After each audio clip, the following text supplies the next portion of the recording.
बंदी छोड़ सतगुरु रामपाल जी परमेश्वर जी की जय हो।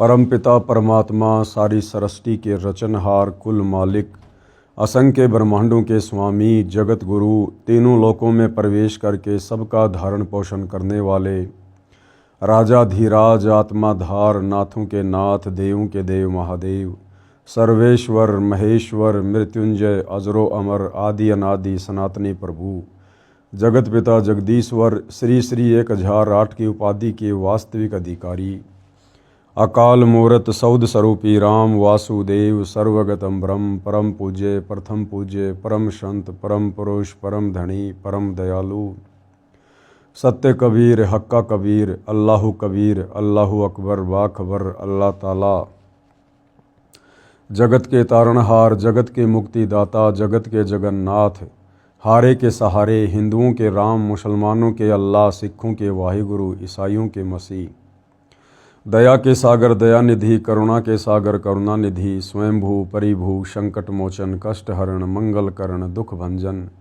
अविगत कबीर निर्विकार निर्विषम परमात्मा अलय अलेख सतगुरु आदि अनादि सतगुरु असली मर्यादा पुरुषोत्तम असली राम असली कृष्ण असली घनश्याम असली मुरारी राजाओं के राजा महाराजाओं के महाराजा शहंशाहों के शहंशाह सम्राटों के सम्राट भगवानों के भगवान अल्लाहों के अल्लाह प्रभुओं के प्रभु मसीहाओं के मसीह सच्चे वाहिगुरु बाबाओं के बाबा पीरों के पीर सेठों के सेठ जगत सेठ सावड़सा सेठ सर्वगुण संपन्न अनंत कोटि कलाओं के स्वामी अनंत कोटि ब्रह्मांडों के नायक योगियों में महायोगी ध्यानियों में महाध्यानी सिद्धों में परम सिद्ध ज्ञानियों में तत्वज्ञानी ब्रह्म ज्ञानी महाज्ञानी परम ज्ञानी सर्वश्रेष्ठ ज्ञानी विज्ञानी युवा कबीर समर्थ कबीर असमवात अमित ओजा सच्चे रहनुमा करीम अल्लाह सुभान अल्लाह दुनिया के अंतिम पैगंबर 8 सितंबर 1951 से गांव धनाना जिला सोनीपत हरियाणा भारतवर्ष की पावन भूमि पे प्रकट रियल कल की भगवान श्री नारायण साकार हरि श्री बाबा साहिब नूर अनंत परमात्मा सच्चे दरवेश सच्चे बाखबर संत श्रोमणी सतगुरु रामपाल जी परमेश्वर जी के चरण कमल में साध संगति से जुड़े हुए देश विदेश से आप और हम सभी सत्सेवक भाई बहनों का अनंत कोटि दंडवत प्रणाम। सत्साई भाई और बहनों, बहुत बड़ी दया बहुत बड़ी मेहर पूज्य गुरुदेव भगवान की परमेश्वर रामपाल जी की, जिनके शुभ आशीर्वाद से विशेष आशीर्वाद से विशेषकर हिंदू समाज से जुड़े हुए श्रद्धालुओं को भाई बहनों को हिंदू धर्म के विषय में सनातन के विषय में हिंदू शास्त्रों के विषय में बहुत ही अच्छी और गहरी गहरी जानकारियाँ प्राप्त हो रही हैं। भाई और बहनों, ये पवित्र पुस्तक हिंदू साहिबान नहीं समझे गीता वेद पुराण सतगुरु रामपाल जी ने अपने कर कमल से लिखकर विश्व के मानव पर एक बहुत बड़ा उपकार किया है। विशेषकर हिंदू समाज से जुड़े भाई बहनों को अध्यात्म के विषय में इस पुस्तक को पढ़कर समझकर बहुत कुछ जानने को मिलेगा। तो भाई और बहनों, इसी पुस्तक पर आज हमारा 6 नंबर का वीडियो है। प्रत्येक वीडियो में गुरुदेव के आशीर्वाद से हमें बहुत गहरी जानकारी प्राप्त हो रही है। आज के वीडियो में परमेश्वर हमें इस पुस्तक में लिखकर समझा रहे हैं कि किस प्रकार से जैन धर्म के प्रथम तीर्थकर ऋषभ देव जी ने सतयुग में अपने पिता अंतिम कुलकर नाभिराज के बाद शास्त्र विरुद्ध साधना वेद विरुद्ध साधना करनी प्रारंभ कर दी थी। और ऋषभ देव जी ने वेद विरुद्ध साधना के बाद जो प्रथम नाम उपदेश दिया था वो अपने पौत्र मारीची को दिया था। और वही मारीची वाली आत्मा आगे चलकर जैन धर्म में 24वां तीर्थकर महावीर जैन बना। यानी विचार करने की बात है कि ऋषभ देव जी से उपदेश प्राप्त करके मारीची वाली आत्मा आगे चलकर महावीर जैन बना। तो सोचिए, जब ऋषभ देव जी ने सतयुग में ही वेद विरुद्ध साधना प्रारंभ कर दी थी तो भला महावीर जैन के पास में कौन सी वेदों के अनुसार साधना रही होगी। और कैसे महावीर जैन के बताए अनुसार साधना करके वर्तमान का जैन समाज सद्गति को प्राप्त हो सकता है। और महावीर जैन वाली आत्मा यानी मारीची के जीव ने महावीर जैन बनने तक के सफ़र में किन किन योनियों को भोगा, कितनी बार नरक में गया, कितनी बार स्वर्ग में गया, कितनी बार देवता बना, कितनी बार पशु बना, कितनी बार पक्षी बना, जो आज हम इस पवित्र पुस्तक में पढ़ने जा रहे हैं। तो ये सारे प्रमाण अपनी आंखों से देखने के बाद हिंदू समाज व विशेषकर जैन समाज के भाई बहनों को विचार करना चाहिए और इस कलयुग की पिछली पीढ़ी में एक बार पुनः उसी वेद अनुकूल साधना की ओर सतगुरु रामपाल जी जो विश्व को लेकर जा रहे हैं, सब ने विचार करके उनकी सत साधना को ग्रहण करके अपनी आत्मा का कल्याण करवाना चाहिए। तो सतयुग में ऋषभ देव जी से नाम उपदेश प्राप्त करके मारीची वाली आत्मा ने किन किन शरीरों में कष्ट उठाए, कैसी कैसी उस आत्मा की दुर्गति हुई, हम जैन समाज की प्रमाणित पुस्तकों से जानेंगे। जैन धर्म का विकास इतिहास। तीर्थकर ऋषभ देव की जीवन घटनाएं। तीर्थकर ऋषभ देव अंतिम कुलकर नाभिराज के पुत्र थे। उनकी माता का नाम मरु देवी था। वे इक्ष्वाकु वंशी नाभिराज अयोध्या के एक लोकप्रिय राजा थे। ये सतयुग के शुरुआत की बातें हैं। युवा होने पर नाभिराज ने ऋषभ देव का विवाह सुनंदा और सुमंगला से कर दिया। सुनंदा ने तेजस्वी पुत्र बाहुबली और पुत्री सुंदरी को जन्म दिया और सुमंगला ने भरत सहित 99 पुत्रों और ब्राह्मी पुत्री को जन्म दिया।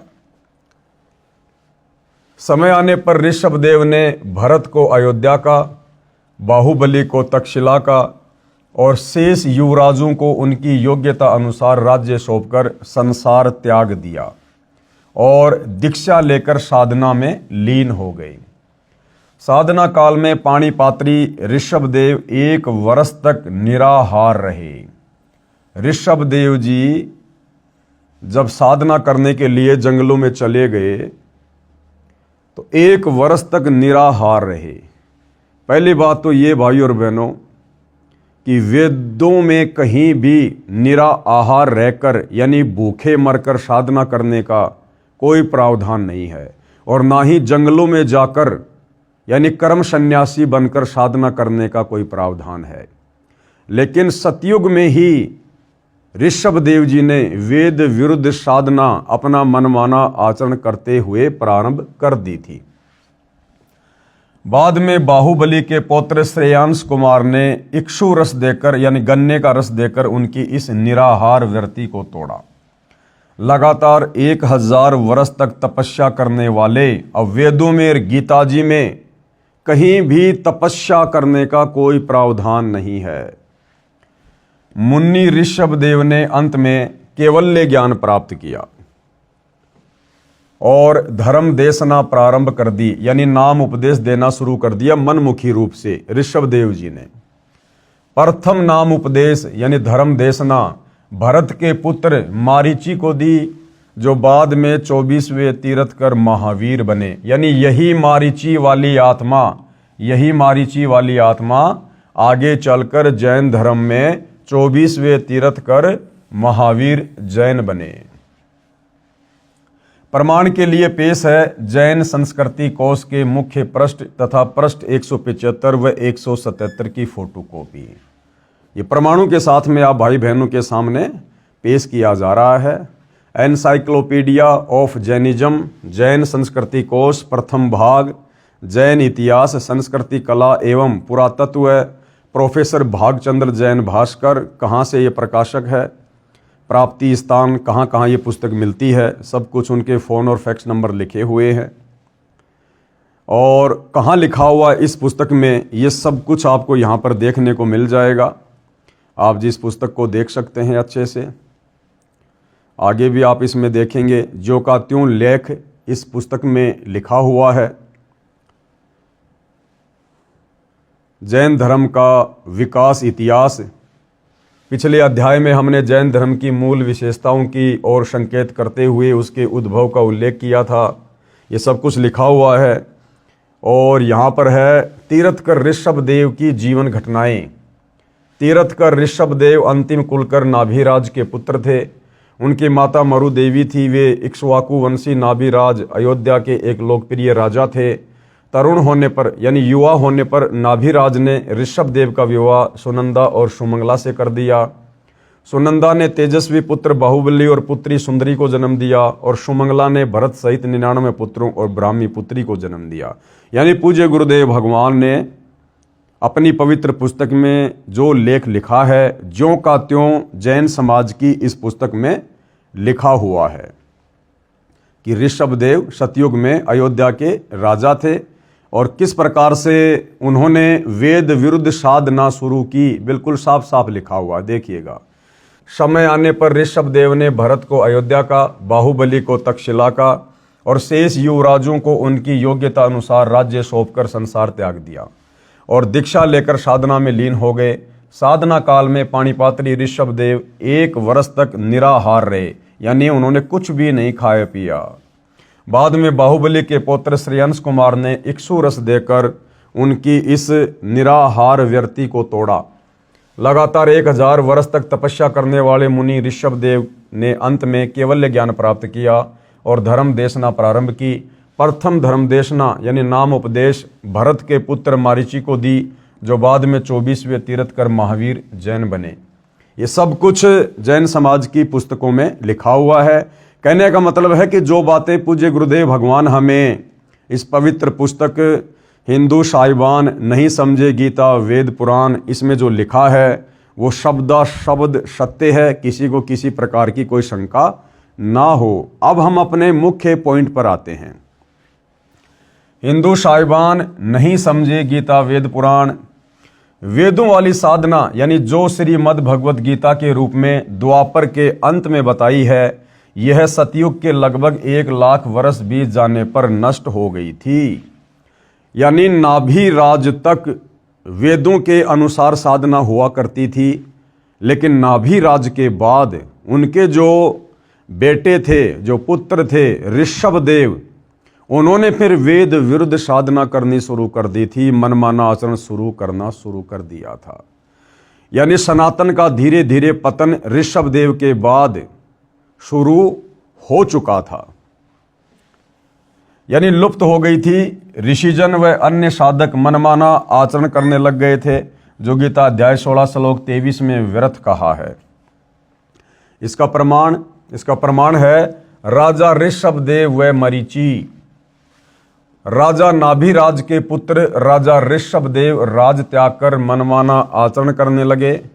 1 वर्ष तक निराहार रहे, भूखे रहे, यानी बिल्कुल खाना नहीं खाया। उनके पुत्र यानी ग्रांडसन बाहुबली के पुत्र श्रेयांश ने उनका व्रत खुलवाया गन्ने का रस पिलाकर। फिर 1000 वर्ष तक घोर तप किया, जो कि वेद विरुद्ध साधना है, गीता के विरुद्ध साधना है तप करना। उसके पश्चात धर्म देशना यानी दीक्षा देनी प्रारंभ कर दी, वो भी मनमुखी रूप से। धर्म देशना अपने पुत्र भरत के पुत्र मारीची को दी और यही मारीची आगे चलकर महावीर जैन बने। यही मारीची वाली आत्मा जैन धर्म के 24वें तीर्थकर महावीर वर्धमान हुए। ऋषभदेव जी 1 वर्ष निराहार रहे, फिर जंगल में जाकर 1000 वर्ष तक तप किया। जंगल में जाकर 1000 साल तक तप किया।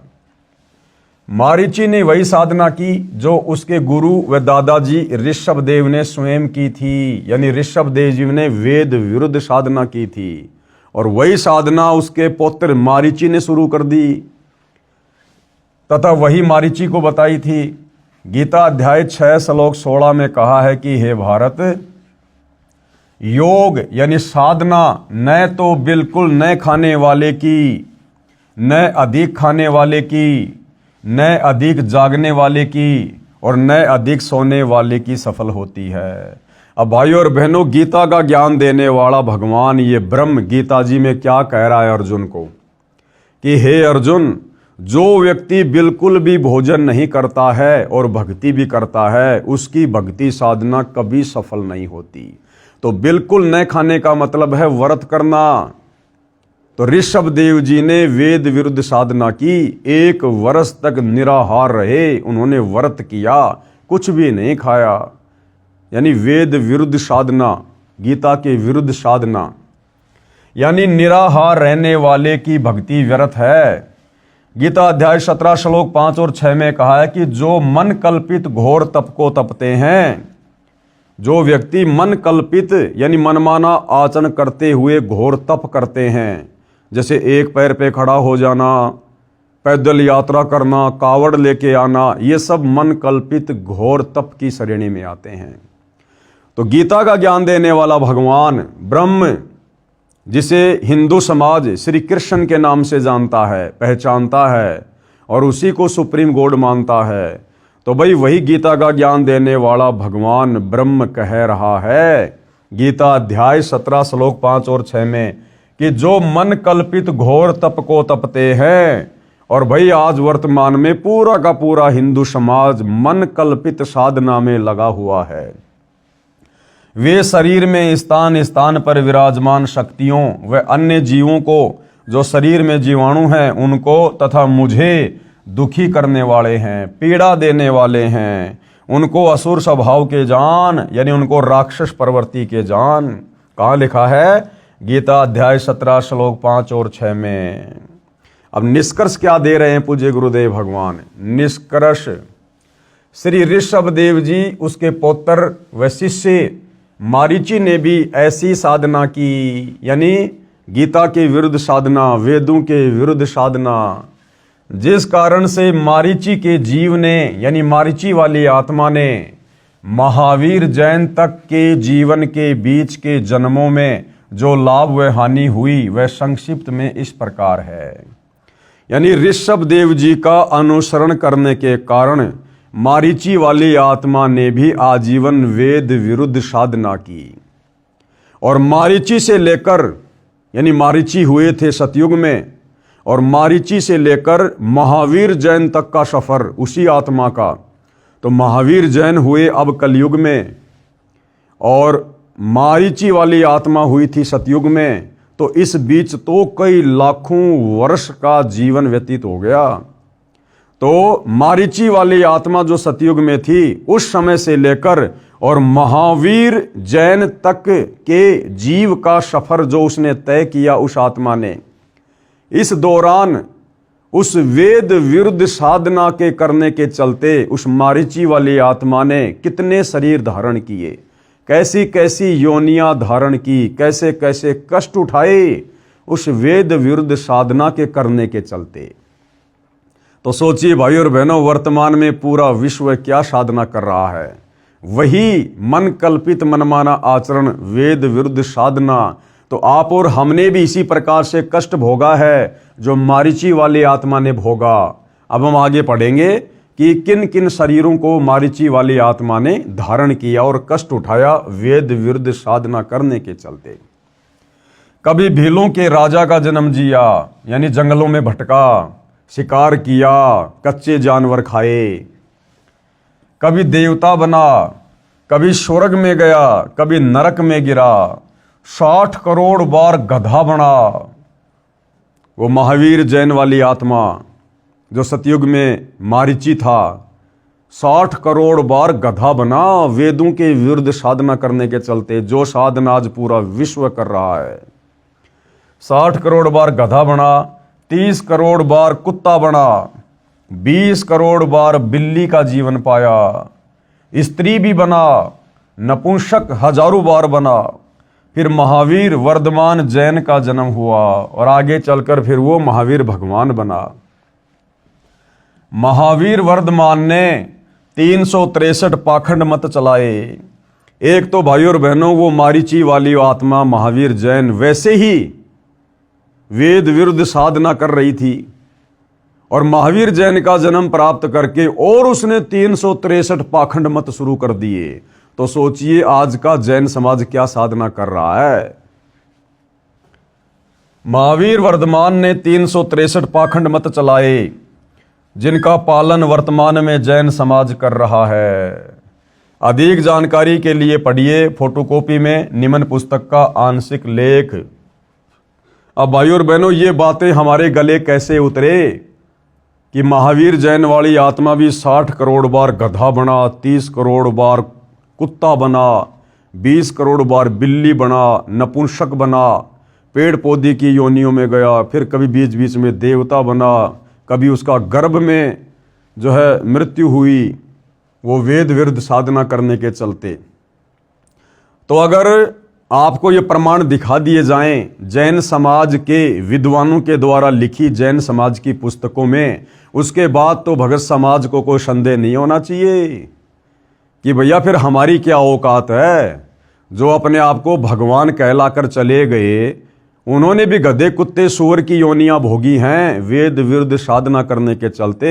तो हम जैसे दो कौड़ी के जीवों की भला क्या औकात, यदि हमने आज वर्तमान में तत्वदर्शी संत सतगुरु रामपाल जी के बताए अनुसार वेद अनुकूल साधना प्रारंभ नहीं की। तो भाइयों और बहनों, ये पुस्तक है, पुस्तक आओ जैन धर्म को जाने, जिसके लेखक हैं प्रवीण कुमार जैन, M.A. शास्त्री, जम्बूद्वीप हस्तिनापुर। प्रकाशक हैं श्रीमती सुनीता जैन, जम्बूद्वीप हस्तिनापुर, मेरठ उत्तर प्रदेश। मुद्रक हैं Dhinendra Jain, new Rishabh offset printer, Meerut. कृपया पढ़ें इस पुस्तक के पेज नंबर 293 से 296 की फोटोकॉपी। ये प्रमाण आप भाई बहनों की आंखों के सामने है। ये पुस्तक है आओ जैन धर्म को जाने, इसका पेज नंबर है 293। विशेष प्रकरण, यहाँ पर सब कुछ लिखा हुआ है। ये सवाल है कि श्री महावीर भगवान के अन्य कौन कौन से नाम हैं। उत्तर है अन्य 5 नाम है वीर, अतिवीर, सन्मति, महावीर एवं वर्धमान। इस प्रकार के बहुत सारे सवाल जवाब हैं। हम अपने मुख्य पॉइंट पर चलते हैं, पेज नंबर 294 पर। ये आ गया भाइयों और बहनों पेज नंबर 294। पुस्तक है आओ जैन धर्म को जाने। इसमें यह प्रश्न है कि श्री महावीर भगवान के जीवन का कथन कहाँ से प्रारंभ हुआ। यानी महावीर भगवान जो जैनियों के 24वें तीर्थ कर रहे हैं, उनकी आत्मा की शुरुआत कहाँ से हुई। उत्तर पुरूरवा नामक भील की पर्याय से। प्रश्न, पुरूरवा भील कौन था और उसने क्या किया। उत्तर, पुष्कलावती देश की पुंडरी किरणी नगरी में वह भीलों का राजा था। उसने सागर सैन मुनिराज से मध्य मास मधु का त्याग व्रत लिया था, जिसे जीवन पर्यंत पालन किया। ठीक है, आगे फिर मारीची वाली आत्मा कहाँ गई। प्रश्न, श्री महावीर भगवान का जीव पुरूरवा भील की पर्याय से कहाँ गया। उत्तर, पहले 100 धर्म स्वर्ग में 1 सागर की आयु वाला देव हुआ। प्रश्न, पहले स्वर्ग के बाद श्री महावीर भगवान का जीव किस पर्याय में गया। उत्तर, भरत चक्रवर्ती की रानी अनंतमती से मारीची नामक ज्येष्ठ पुत्र हुआ। यानी सतयुग में फिर इसका जन्म हुआ भाई और बहनों, राजा ऋषभ राज के पोते के रूप में। फिर क्या हुआ। प्रश्न, मारीची की पर्याय से यानी मारीची के शरीर से महावीर भगवान का जीव किस पर्याय में गया। उत्तर, ब्रह्म स्वर्ग में देव हुआ। अब सतयुग से महावीर जैन के जीव की यात्रा शुरू होती है। यानी मारीची ने, जो कि आगे चलकर महावीर जैन बना, तो मारीची ने सतयुग में अपने दादा ऋषभ देव से नाम उपदेश लिया और भक्ति शुरू की।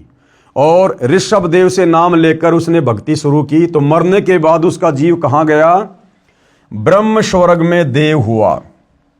प्रश्न, ब्रह्म स्वर्ग के बाद श्री महावीर भगवान का जीव किस पर्याय में, यह पर्याय का मतलब होता है शरीर, कौन से शरीर में गया।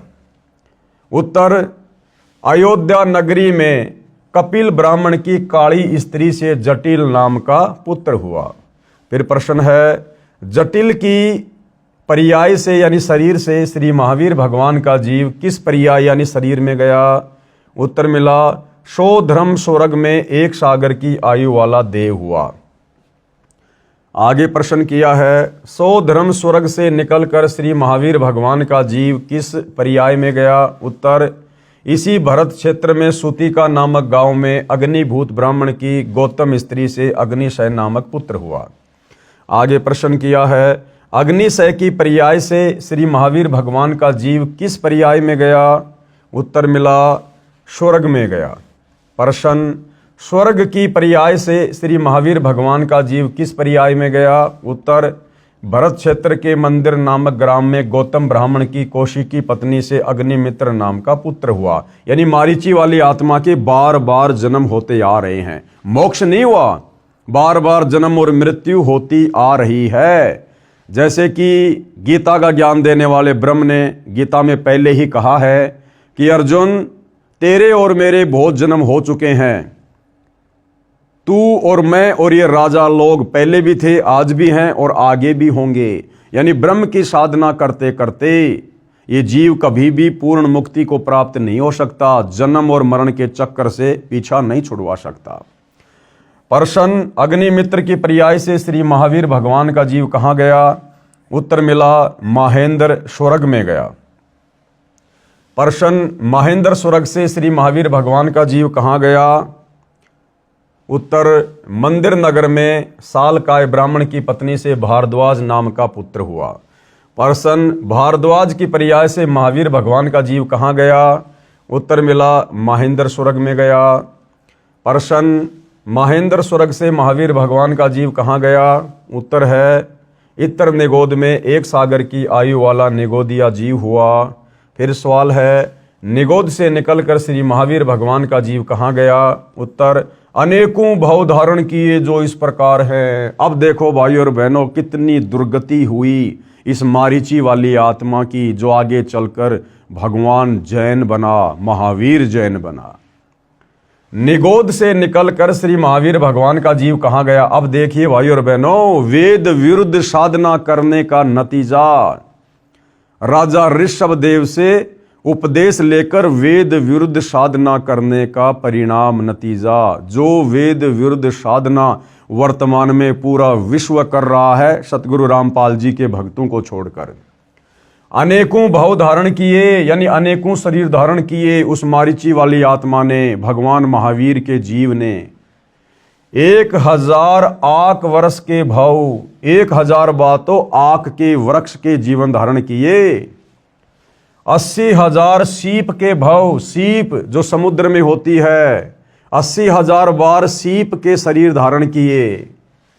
20,000 नीम वृक्ष के भाव, 20,000 बार नीम का वृक्ष बना, पेड़ बना।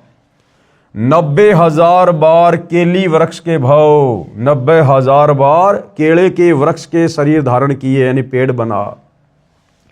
3,000 बार चंदन वृक्ष के भाव, और आगे देखो 5 करोड़ बार कनेर वृक्ष के भाव। 60,000 बार वैश्या के भाव, 60,000 बार वैश्या के भाव।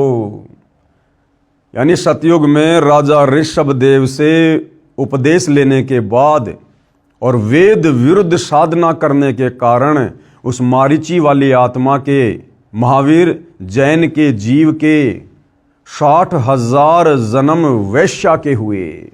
और वैश्या बनकर भाई और बहनों कुकर्म करके, व्यभिचार करके अपने कितने कर्म फोड़े उस जीव ने। यह है वेद विरुद्ध साधना का परिणाम। 60,000 बार वैश्या के भाव, 5 करोड़ बार शिकारी के भाव, 5 करोड़ बार शिकारी बना। अब शिकारी तो भाई और बहनों एक जीवन में ही लाखों जीवों की हत्या करके अनगिनत पाप अपने सिर पर रख लेता है। और वो मारीची वाली आत्मा वेद विरुद्ध साधना करने के कारण, गीता विरुद्ध साधना करने के कारण, शास्त्रों के विरुद्ध साधना करने के कारण, तत्वदर्शी संत के अभाव में 5 करोड़ बार शिकारी के जीवन भोगे। 20 करोड़ बार हाथी के भाव, वो मारीची वाली आत्मा 20 करोड़ बार हाथी बना, 20 करोड़ बार। 60 करोड़ बार गधे के भाव। अब जैनियों का भगवान महावीर, वही आत्मा मारीची वाली 60 करोड़ बार गधे के जीवन भोगे, गधे के 60 करोड़ बार गधे के भाव। अब गधे का तो भाई और बहनों एक जीवन ही बड़ा विचलित कर देने वाला है। गधे की क्या दुर्गति होती है, सारा दिन उसका मालिक कमर तोड़ मेहनत करवाता है और उसको घर पर खाने को भी कुछ नहीं देता है, कान पकड़ के घर से बाहर कर देता है। बाहर वो गधा उन कुर्रियों पर वो गंदगी खाता हुआ फिरता है। गधे की कमर में जख्म हो जाता है इतना सामान ढोने के कारण, और फिर कौवा उसकी पीठ पर बैठकर उसके मांस को नोचता है। वो जीव कितना दुखी होता है। और 60 करोड़ बार गधा बना महावीर जैन का जीव, वो मारीची वाली आत्मा। क्यों? वेद विरुद्ध साधना करने के कारण, मनमानी पूजा पाठ साधना करने के कारण। भाई और बहनों, वर्तमान का हिंदू समाज क्या कर रहा है? टोटली वेद विरुद्ध साधना पूरा विश्व है। इसीलिए तो 84 लाख योनियों में गधे, कुत्ते, सूअर, इन पशु पक्षियों की, कीट पतंगों की इतनी ज्यादा संख्या हो गई है। वेद विरुद्ध साधना करने के कारण और उल्टे सीधे कर्म कुकर्म व्यसन करने के कारण सूअर के जन्म, कुत्ते के जन्म, एक कुतिया एक बार में 8-8, 10-10 बच्चों को जन्म देती है। एक सूअरी एक बार में 12-12 बच्चों को जन्म देती है। क्यों? क्योंकि पूरी दुनिया लाखों वर्षों से वेद विरुद्ध साधना करती हुई आ रही है, जिस कारण से परिणाम स्वरूप उस कर्म का फल तो भोगना पड़ेगा, इन पशु योनियों में तो जाना पड़ेगा। तो भाई और बहनों, ये परिणाम है वेद विरुद्ध साधना का। आज हम भले ही सतगुरु रामपाल जी की शरण में आ गए और यदि मर्यादा में रहकर भक्ति करते रहे तो निकट भविष्य में अपनी आत्मा का कल्याण करवा लेंगे। हम इस प्रकार से पुनः दुर्गति को प्राप्त नहीं होंगे। लेकिन भाई और बहनों, सतगुरुदेव भगवान के मिलने और उनकी सत्साधना के मिलने से पहले आप और हम सभी भाई बहनों के असंख्यों बार, करोड़ों बार इसी प्रकार से गधे, कुत्ते, सूअर, कीट पतंग, हाथी, शेर, सूअर, ये सारे जन्म हम लोग भोग चुके हैं। इन कष्टों को हमने झेला है, सहन किया है। इसलिए भाई और बहनों, अब हमने दृढ़ता के साथ उस वेद विरुद्ध साधना को त्याग कर सतगुरु रामपाल जी के द्वारा जो शास्त्र विरुद्ध साधना बताई जा रही है, हमने विशेष मर्यादाओं में रहकर इस साधना पर अंतिम समय और श्वास तक दृढ़ रहना है। तो मारीची वाली आत्मा ने क्या क्या शरीर भोगे? 20 करोड़ बार हाथी के भाव, 60 करोड़ बार गधे के भाव, 30 करोड़ बार कुत्ते के भाव। अब भाइयों और बहनों, यदि हम कुत्ते के एक जीवन पर गहनता से नजर डालें तो बड़ा विचलित कर देने वाला दृश्य है। कुत्ता पूरी रात भौंकेगा क्योंकि उसकी गंदी आदत है, उसका स्वभाव ही ऐसा है। सुबह उसको तेज की भूख लगेगी, भोजन के लिए घर घर जाएगा, कहीं उसको टूक मिलेंगे तो कहीं उसको जूत मिलेंगे। मान लो किसी भगवान आत्मा ने एक टुकड़ा डाल दिया, अब एक टुकड़े से उस भूखे कुत्ते की भूख शांत नहीं होती और ज्यादा बढ़ जाती है, और एक टुकड़ा भी जमीन में डाल दिया जाता है, साथ में 10 ग्राम मिट्टी खाएगा। फिर भाई और बहनों दूसरे घर में जाएगा, वहां उसका सौभाग्य या दुर्भाग्य उसको रोटी का टुकड़ा मिले या उसको डंडा मिले। किसी ने डंडा मार दिया, सीधा खेतों में जाएगा, वहां पर वो लैट्रिन खाएगा, गोबर खाएगा। कुत्ते आपस में लड़ते हैं, झगड़ते हैं, एक दूसरे का शरीर फाड़ देते हैं, उसमें कीड़े पड़ जाते हैं, जख्म हो जाता है, कुत्ते को खुजली लग जाती है, एक्सीडेंट में पैर टूट जाता है, कमर टूट जाती है, और कितनी दुर्गति से भाई और बहनों वो कुत्ता अपना जीवन पूरा कर पाता है। ना समय पे खाना, ना पीना, ना ढंग से सोना, कैसी दुर्गति है उसकी। अब ना उसके पास कोई परिवार है, ना कोई जमीन है, ना फार्म हाउस है, ना कोई बिजनेस कर सकता है, ना अपनी दुख तकलीफ पीड़ा बोलकर किसी को बता सकता है। और मारीची वाली आत्मा ने, महावीर जैन के जीव ने कितनी बार कुत्ते के शरीर धारण किए? 30 करोड़ बार।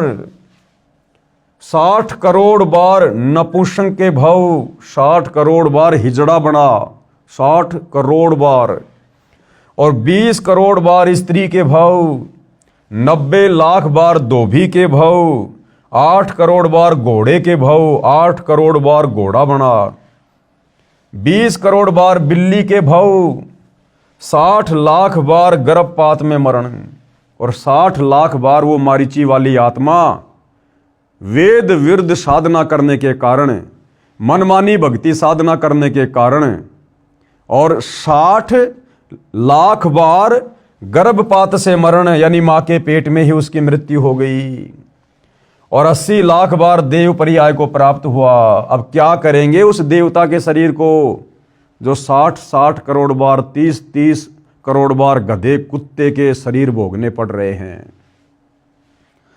तो भाई और बहनों, ये दुर्गति हुई उस आत्मा की जिसने वेद विरुद्ध साधना की, और आज वही वेद विरुद्ध साधना पूरा विश्व कर रहा है। तो आगे क्या दुर्गति होगी, ये प्रमाण आप जियों की आंखों के सामने है। उपरोक्त बहुओं को प्राप्त करने के बाद, यानी उपरोक्त सारे शरीर भोगने के बाद गधे कुत्ते के, श्री महावीर भगवान ने किस पर्याय को प्राप्त किया? उत्तर राजगृह नगर में सथावर नाम का ब्राह्मण हुआ। प्रश्न, सथावर की पर्याय से श्री महावीर भगवान का जीव कहाँ गया? उत्तर महेंद्र स्वर्ग में 7 सागर की आयु वाला देव हुआ। प्रश्न, महेंद्र स्वर्ग से महावीर भगवान का जीव कहाँ गया? उत्तर राजगृह में विश्वभूति राजा की जैनी रानी से विश्वनंदी नाम का पुत्र हो गया। प्रश्न, विश्वनंदी पर्याय से निकलकर श्री महावीर भगवान का जीव कहाँ गया? महाशुक्र स्वर्ग में देव हुआ। प्रश्न, महाशुक्र स्वर्ग से निकलकर महावीर भगवान का जीव कहाँ गया? उत्तर त्रिपष्ट नामक नारायण हुआ।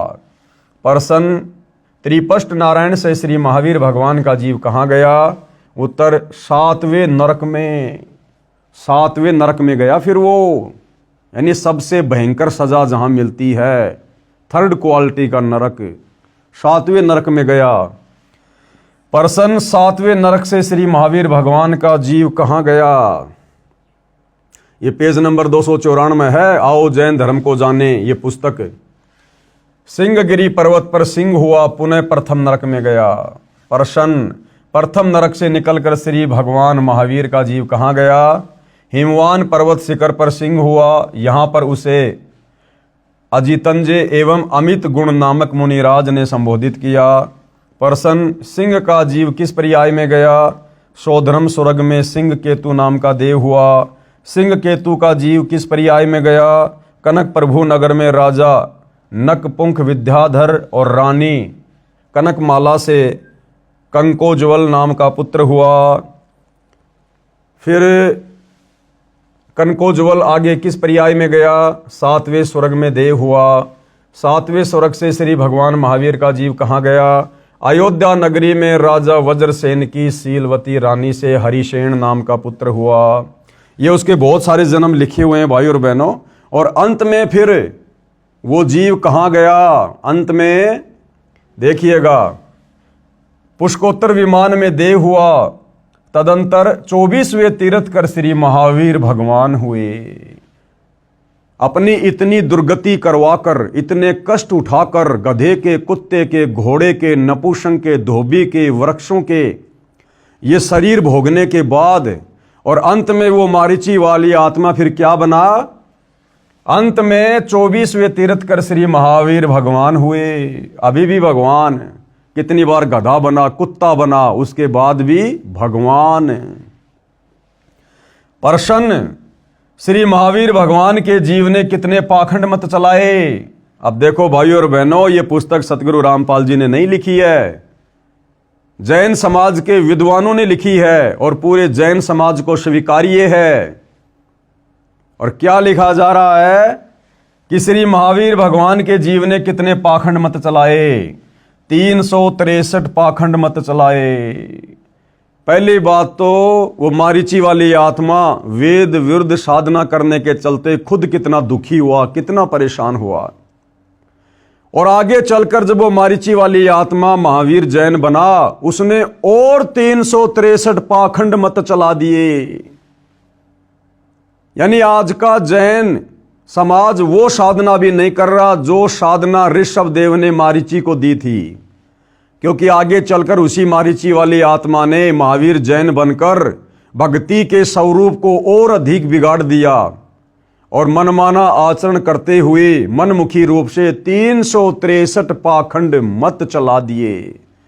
तो भाइयों और बहनों, यदि सतगुरु रामपाल जी की शरण में आकर जैन समाज के भाई बहनों ने, हिंदू समाज ने, विश्व के मानव समाज ने यदि ये सत्य साधना दोबारा शुरू नहीं की, तो इससे भी भयंकर दुर्गति आत्माओं की होगी निकट भविष्य में। श्री महावीर भगवान के जीव ने कितने पाखंड मत चलाए, 363 पाखंड मत चलाए। खुद जैन समाज के विद्वान अपनी कलम से लिख रहे हैं। ऊपर लगी फोटोकॉपी पुस्तक आओ जैन धर्म को जाने की है। 3रा अध्याय, हिंदू साहिबान नहीं समझे गीता वेद पुराण, इसका 3रा अध्याय। पवित्र हिंदू समाज में प्रचलित गीता तथा वेदों के विपरीत साधना कैसे प्रवेश हुई। अब देखो भाइयों और बहनों, बार बार गुरुदेव भगवान जोर देकर हमें यही समझाना चाह रहे हैं कि भाई ये वेद विरुद्ध साधना, सनातन विरुद्ध साधना, ये कब शुरू हुई, कैसे शुरू हुई। क्योंकि भाइयों और बहनों, जब तक ये सच्चाई हमारे हृदय में प्रवेश नहीं करेगी, हमारा मन इन बुराइयों को छोड़ने से पीछे नहीं हटेगा, ये वेद विरुद्ध साधना से हटने को पीछे नहीं होगा। इसलिए हमने बारंबार इस सच्चाई को पढ़ना पड़ेगा, अपने हृदय में जमाना पड़ेगा कि पवित्र हिंदू समाज में यानी सनातन धर्म में ये वेद विरुद्ध और गीता विरुद्ध साधना कैसे प्रचलन में आई, कैसे भक्ति का स्वरूप बिगड़ा। चारों वेदों ऋग्वेद, यजुर्वेद, सामवेद तथा अथर्ववेद को हिंदू समाज दिल से मानता है। यानी हिंदू तो विशेषकर वेदों को अपने सदग्रंथ मानते हैं कि इनमें परमात्मा की महिमा की जानकारी तथा साधना यानी भक्ति की जानकारी भी सत्य है। यह भी मानता है कि श्रीमद् भगवद गीता चारों वेदों का सार है और संक्षिप्त रूप है। वेदों को ठीक ठीक से हिंदू नहीं समझ सके। कारण यह था कि वेदों का ज्ञान राजा नाभिराज यानी ऋषभ देव के पिता के बाद नष्ट हो गया था। यानी सतयुग 1 लाख वर्ष बीतने के बाद धीरे धीरे ऋषभ देव के बाद वेद विरुद्ध साधना होना शुरू हो चुकी थी। वेद ज्ञान धीरे धीरे नष्ट होना, लुप्त होना शुरू हो चुका था। उस समय सतयुग लगभग 1 लाख वर्ष ही बीता था। यानी नाभिराज के बाद जब राजा ऋषभ देव अयोध्या के राजा बने, उस समय तक सतयुग केवल 1 लाख वर्ष ही बीता था, जो कि सतयुग की कुल उम्र 17,28,000 वर्ष थी। ऋषिजन एक दूसरे से सुनकर या देखकर शास्त्र विधि त्याग कर मनमाना आचरण करने लगे, जिसका प्रत्यक्ष प्रमाण ऊपर ऋषभ देव जी तथा मरीची यानी महावीर जैन की क्रियाओं और उपलब्धि व दुर्गति के प्रकरण में है। गीता अध्याय 6 श्लोक नंबर 16 में कहा है, गीता ज्ञान देने वाले भगवान ब्रह्म ने क्या कहा, हे अर्जुन, यह योग यानी साधना न तो बहुत खाने वाले का यानी व्रत रखने वाले का, भूखे रहने वाले का, जैसा कि ऋषभ देव ने 1 वर्ष तक निराहार रहकर भक्ति की जो वेद विरुद्ध थी। तो गीता का ज्ञान देने वाला भगवान अर्जुन को कह रहा कि हे अर्जुन, यह योग यानी भक्ति साधना न तो बहुत खाने वाले का और न बिल्कुल न खाने वाले का, यानी निराहार रहना, व्रत करना, यानी निराहार भूखा रहने वाले का, न अधिक सोने वाले का तथा न अधिक जागने वाले का सिद्ध होता है।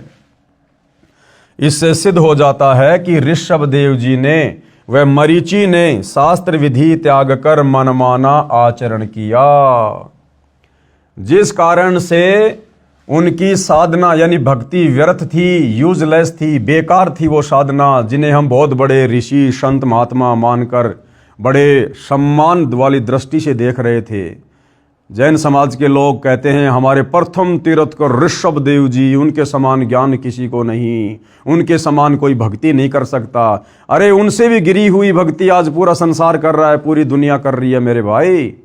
क्योंकि ऋषभ देव जी ने अपने जीवन काल में वेद विरुद्ध साधना शुरू कर दी थी और मारीची ने भी उसी साधना को ग्रहण किया और वही मारीची वाली आत्मा आगे चलकर जैन धर्म में 24वां तीर्थकर महावीर जैन बना। तो भाई ये साधना तो आज पूरा विश्व कर रहा है, जो साधना सतयुग में ऋषभ देव ने शुरू की थी। यही साधना यानी व्रत करना, तप करना, हठ योग करना, तीर्थ भ्रमण करना, भूत पूजा, पितर पूजा यानी अस्थियां चुनना, 13वीं महीना व बरसी बनाना, श्राद्ध करना, पिंड दान करना, देवी देवताओं की पूजा करना, पर भी लेना, चारों धामों की यात्रा करना, श्री रामचंद्र, श्री कृष्णचंद्र, श्री शंकर जी तथा श्री विष्णु जी आदि आदि देवताओं की पूजा वर्तमान में सारा हिंदू समाज कर रहा है, जो कि शास्त्र विधि त्याग कर मनमाना आचरण होने से पूर्ण रूप से विरत है। अब ये जितनी भी प्रकार की साधना है भाइयों और बहनों, ये सारी वेद विरुद्ध है, सारी साधना वेद विरुद्ध है। इन साधनाओं के करते रहने से जो दुर्गति मारीची वाली आत्मा की हुई, वही दुर्गति निकट भविष्य में इस प्रकार की साधना करने वाले विश्व के मानव समाज की निश्चित है। उसके बाद गीता अध्याय 4 श्लोक 1 व 2 को फिर पढ़ते हैं। अब ये ज्ञान धीरे धीरे कैसे सतयुग से लुप्त हो गया, कैसे वेद विरुद्ध साधना शुरू हो गई, ये गीता का ज्ञान देने वाला ब्रह्म गीता जी अध्याय 4 श्लोक नंबर 1 और 2 में समझा रहा है अर्जुन को। गीता ज्ञान देने वाले ने कहा है, मैंने यह योग यानी ये भक्ति साधना वेदों वाली यानी गीता वाला ज्ञान जो वेद ज्ञान है, कश्यप के पुत्र सूर्य को दिया था। सूर्य ने अपने पुत्र मनु को दिया, मनु ने अपने पुत्र इक्ष्वाकु को दिया सतयुग में, और इक्ष्वाकु ने अपने वंशजों यानी राजाओं को दिया। फिर इक्ष्वाकु वंशी अंतिम कुलकर राजा नाभिराज तक वेद ज्ञान के आधार से भक्ति रही। राजा नाभिराज का पुत्र ऋषभ देव हुआ। ऋषभ देव ने वेद विधि त्याग कर मनमाना आचरण करना शुरू किया। यानी सतयुग में राजा ऋषभ देव से ही वेद विरुद्ध साधना समाप्त होना शुरू हो चुकी थी। यानी सतयुग में राजा ऋषभ देव के बाद से वेद अनुकूल साधना खत्म और वेद विरुद्ध साधना शुरू हो चुकी थी। उसी समय से सब ऋषियों ने एक दूसरे को देख व सुनकर हठ योग व घोर तप किए जो शास्त्र विरुद्ध थे। उसी अनुभव से 18 पुराणों की रचना की गई। यानी इन पुराणों में वो वेदों वाला ज्ञान नहीं है, क्योंकि जिन ऋषियों ने सुनी सुनाई बातों के आधार से इन पुराणों की रचना की है, वो ऋषि स्वयं वेद विरुद्ध साधना किया करते थे। तो भला उनके अनुभव और उनकी साधना उनके द्वारा लिखे पुराणों में हमें कहाँ से मिलेगी, जब वो ऋषि खुद ही वेदों के विरुद्ध साधना किया करते थे। गीता अध्याय 4 श्लोक 1 और 2 में यह भी स्पष्ट किया है, हे परंतप अर्जुन, ये योग यानी भक्ति, ये गीता वाला ज्ञान, ये वेदों वाला ज्ञान, गीता वाला ज्ञान बहुत काल से नष्ट हो चुका है। यानी सतयुग के 1 लाख वर्ष बाद से ये गीता और वेदों वाला ज्ञान नष्ट हो चुका है, लुप्त प्राय हो गया। अब निष्कर्ष क्या निकलता है इसका, इसके निष्कर्ष की ओर हम बढ़ेंगे। वेद ज्ञान का अभाव नाभिराज के बाद, यानी सतयुग में नाभिराज के समय तक भाई और बहनों वेदों के अनुसार साधना होती थी, लेकिन नाभिराज के बाद जब उनके पुत्र ऋषभ देव अयोध्या के राजा बने तो ऋषभ देव ने फिर मनमाना आचरण करना शुरू कर दिया था, वेद विरुद्ध भक्ति साधना करनी शुरू कर दी थी। वेद ज्ञान का अभाव नाभिराज के बाद सतयुग में हो गया था, यह ऊपर प्रमाणित कर दिया है। ऋषियों ने शास्त्र विधि त्याग कर यानी वेदों वाली साधना को त्याग कर अपनी इच्छा से मनमाना आचरण किया, यह अनुभव पुराणों में लिखा है और उन्हीं ऋषियों का अनुभव इन पुराणों में लिखा हुआ है। गीता अध्याय 16 श्लोक 23 और 24 में स्पष्ट किया है। अब गीता का ज्ञान देने वाला ब्रह्म गीता अध्याय 16 श्लोक नंबर 23 और 24 में क्या कह रहा है? गीता अध्याय 16 श्लोक 23, जो व्यक्ति यानी जो भगत शास्त्र विधि को त्याग कर यानी वेदों और गीता वाली साधना को त्याग कर जो अपनी इच्छा से मनमाना आचरण करता है, हरे रामा हरे कृष्णा राम राम राधे राधे श्याम मिला दे, तीर्थों पर जाना, व्रतों पे जाना, व्रत करना, पैदल यात्रा करना, कावड़ लेके आना, देवी देवताओं की पूजा करना, पितृ पूजा करना, भैरव भूत की पूजा करना, श्राद्ध निकलना, चौराहों की पूजा करना, पेड़ पौधों की पूजा करना, दुनिया भर के मनमाने पाखंड, जंतर मंत्र, ये सब वेद विरुद्ध साधना है। तो गीता ज्ञान देने वाला ये भगवान ब्रह्म गीता अध्याय 16 श्लोक 23 में अर्जुन से क्या कह रहा है कि जो व्यक्ति, जो साधक, जो भगत शास्त्र विधि को त्याग कर यानी वेद और गीता में लिखी सत्य साधना को त्याग कर जो अपनी इच्छा से मनमाना आचरण करता है, उसको न तो सुख प्राप्त होता है न सिद्धि प्राप्त होती है। जो कार्य सिद्ध करती है मोक्ष में सहयोगी होती है तथा न उसकी गति यानी मोक्ष होती है। अब बताओ, मारीची की गति नहीं हुई? वेद विरुद्ध साधना करने वाले मारीची की गति नहीं हुई। कितनी बार गधा बना, कितनी बार कुत्ता बना, कितनी बार बिल्ली बना, कैसे कैसे भाव में जाकर उसने कष्ट भोगे। ये गीता अध्याय 16 श्लोक 23 का निष्कर्ष है। अब गीता अध्याय 16 श्लोक 24 क्या कह रहा है कि फिर हमें क्या करना चाहिए? इससे तेरे लिए अर्जुन कर्तव्य यानी जो भक्ति कर्म करने योग्य हैं और अकर्तव्य जो भक्ति कर्म न करने योग्य हैं, उसके लिए शास्त्र ही प्रमाण है कि भैया ये वेद और गीता ही प्रमाण है कि कौन सी भक्ति करनी चाहिए और कौन सी भक्ति नहीं करनी चाहिए। और गीता जी ने अपना निष्कर्ष बता दिया। गीता ज्ञान देने वाले ब्रह्म ने गीता अध्याय 4 श्लोक नंबर 34 में बता दिया कि अर्जुन, अगर तुझे पूर्ण मोक्ष प्राप्त करना है, शाश्वत स्थान सतलोक में जाना है, तो भाई उस तत्व ज्ञान की प्राप्ति के लिए, उस विशेष ज्ञान की प्राप्ति के लिए तू किसी तत्वदर्शी संत की खोज कर ले। और तत्वदर्शी संत के बताए अनुसार यदि तू सत भक्ति करेगा तो तेरी मुक्ति होगी, तो तेरा मोक्ष होगा। तो भाई और बहनों, वो तत्वदर्शी संत वर्तमान में पृथ्वी पर एकमात्र सतगुरु रामपाल जी हैं, जिनके पास वो तत्व ज्ञान है जिस तत्व ज्ञान के विषय में गीता बोलने वाले ब्रह्म ने अध्याय 4 श्लोक नंबर 34 में निर्देशित किया है। तो गीता अध्याय 16 श्लोक 24 में क्या कहा है कि इससे तेरे लिए अर्जुन कर्तव्य यानी जो भक्ति कर्म करने योग्य हैं और अकर्तव्य जो भक्ति कर्म न करने योग्य हैं, उन सब के लिए शास्त्र ही प्रमाण है। तो शास्त्रोक्त साधना कर यानी शास्त्र विधि के अनुसार साधना कर। ये गीता अध्याय 16 श्लोक 24 का निष्कर्ष है। अब गुरुदेव क्या कह रहे हैं? विशेष यानी इसमें विशेष बात क्या है? जब गीता का ज्ञान बताया गया उस समय द्वापर मात्र 100 वर्ष शेष था।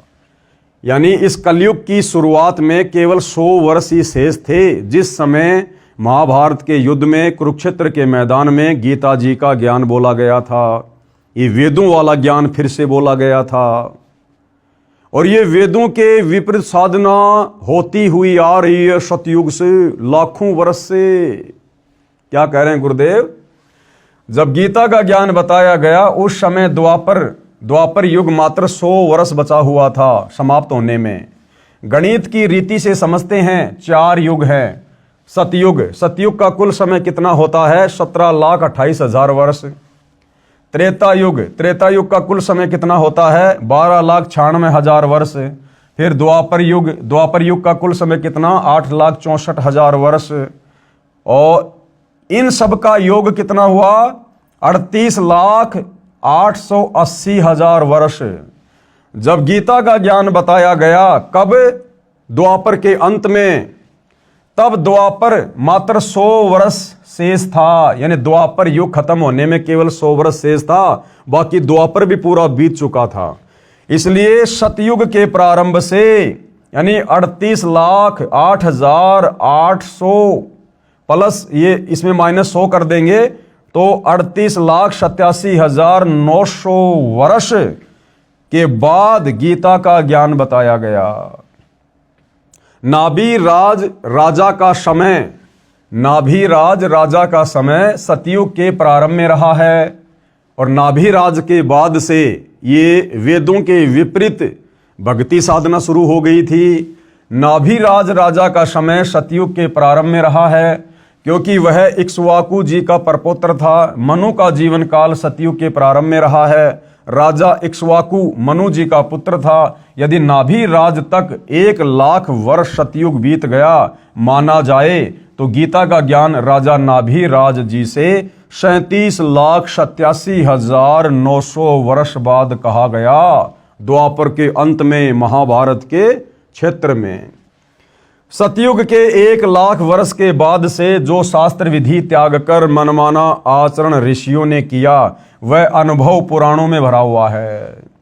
अंतिम कुलकर राजा नाभिराज के बाद से अयोध्या के राजा उसके पुत्र ऋषभ देव ने जो वेद विरुद्ध साधना शुरू कर दी थी, उसके बाद ऋषियों ने एक दूसरे की कही सुनी बातों के आधार से और अपनी भक्ति साधना के अनुभव के आधार से जो पुस्तकें लिखी उनको पुराण कहा जाता है, उपनिषद कहा जाता है।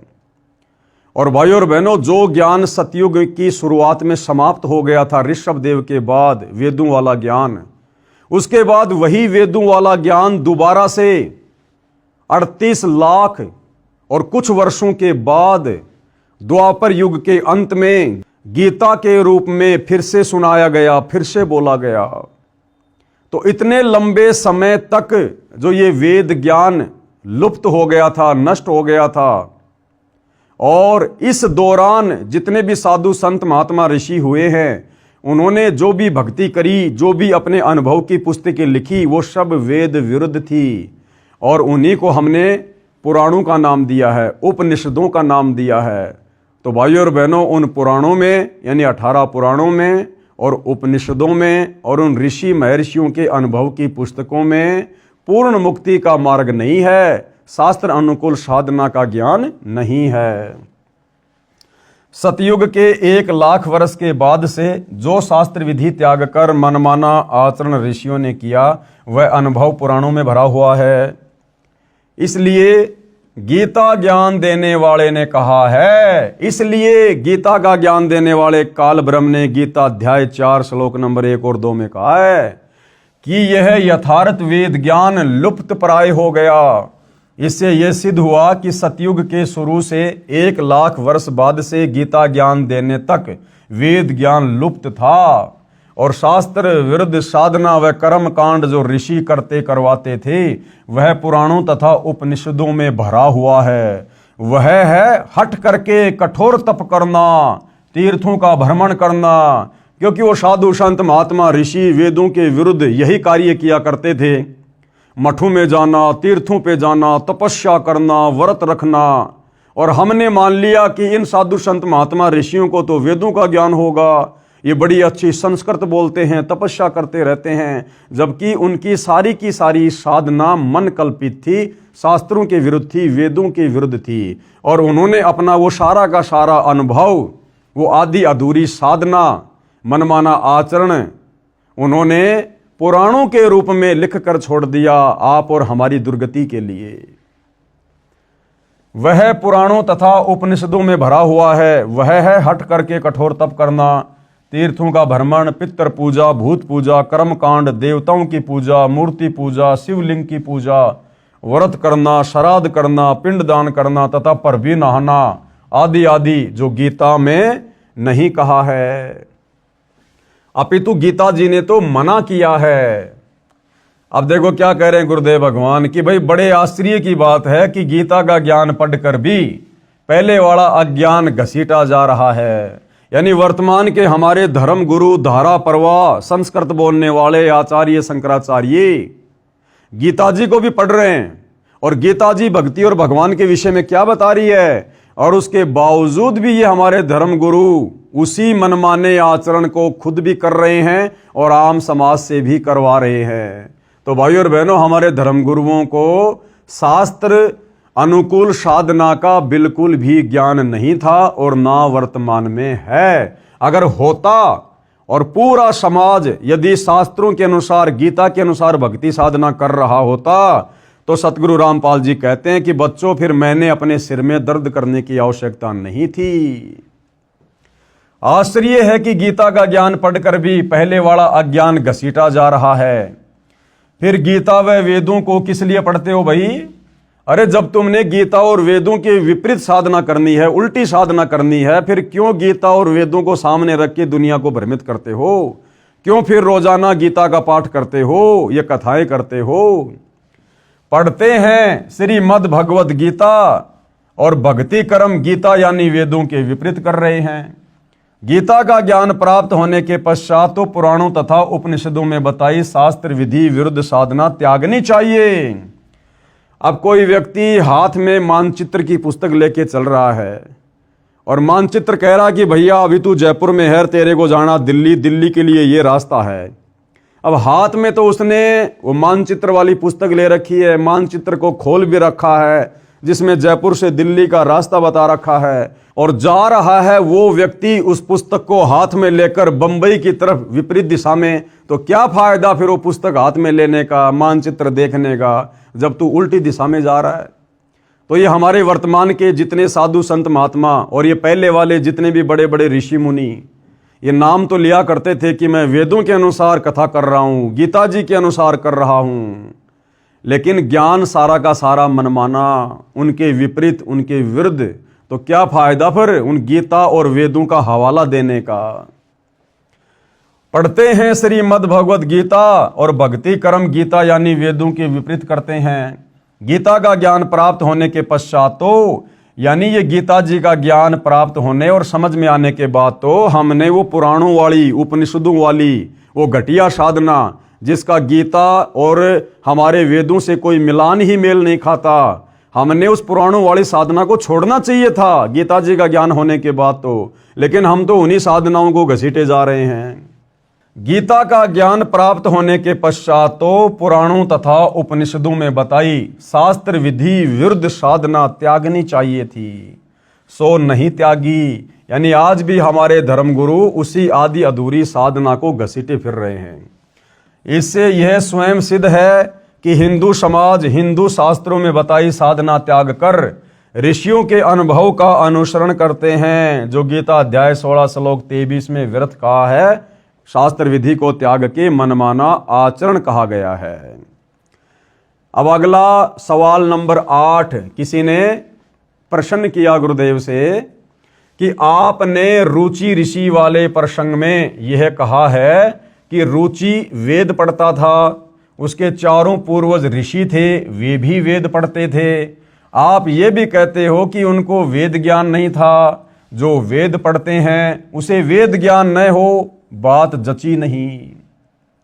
सवालकर्ता क्या कह रहा है कि आपने कुछ समय पहले जो रुचि ऋषि की कथा सुनाई थी कि एक रुचि ऋषि नाम का साधक था, उसने वेदों को पढ़ा, उसको ज्ञान हो गया कि भैया अपनी आत्मा का कल्याण करवाना चाहिए, मनुष्य जन्म केवल शास्त्र विधि अनुसार साधना करके अपनी आत्मा का कल्याण करवाने के लिए मिलता है। तो उसने ना कोई शादी करवाई, ना फालतू के कोई आडंबर पाखंड किए, और वो वेदों के अनुसार अपनी साधना कर रहा था अपनी झोपड़ी डाल के। कुछ समय बाद में उसके पूर्वज जो वेद विरुद्ध साधना करने के चलते भूत बने हुए थे, पितर बने हुए थे, वो चारों उसको रुचि को दिखाई दिए आकाश में और कहा कि बेटा हमारे श्राद्ध निकालो, तुम शादी करवाओ, ये तुम क्या कर रहे हो, हम बहुत दुखी हो रहे हैं।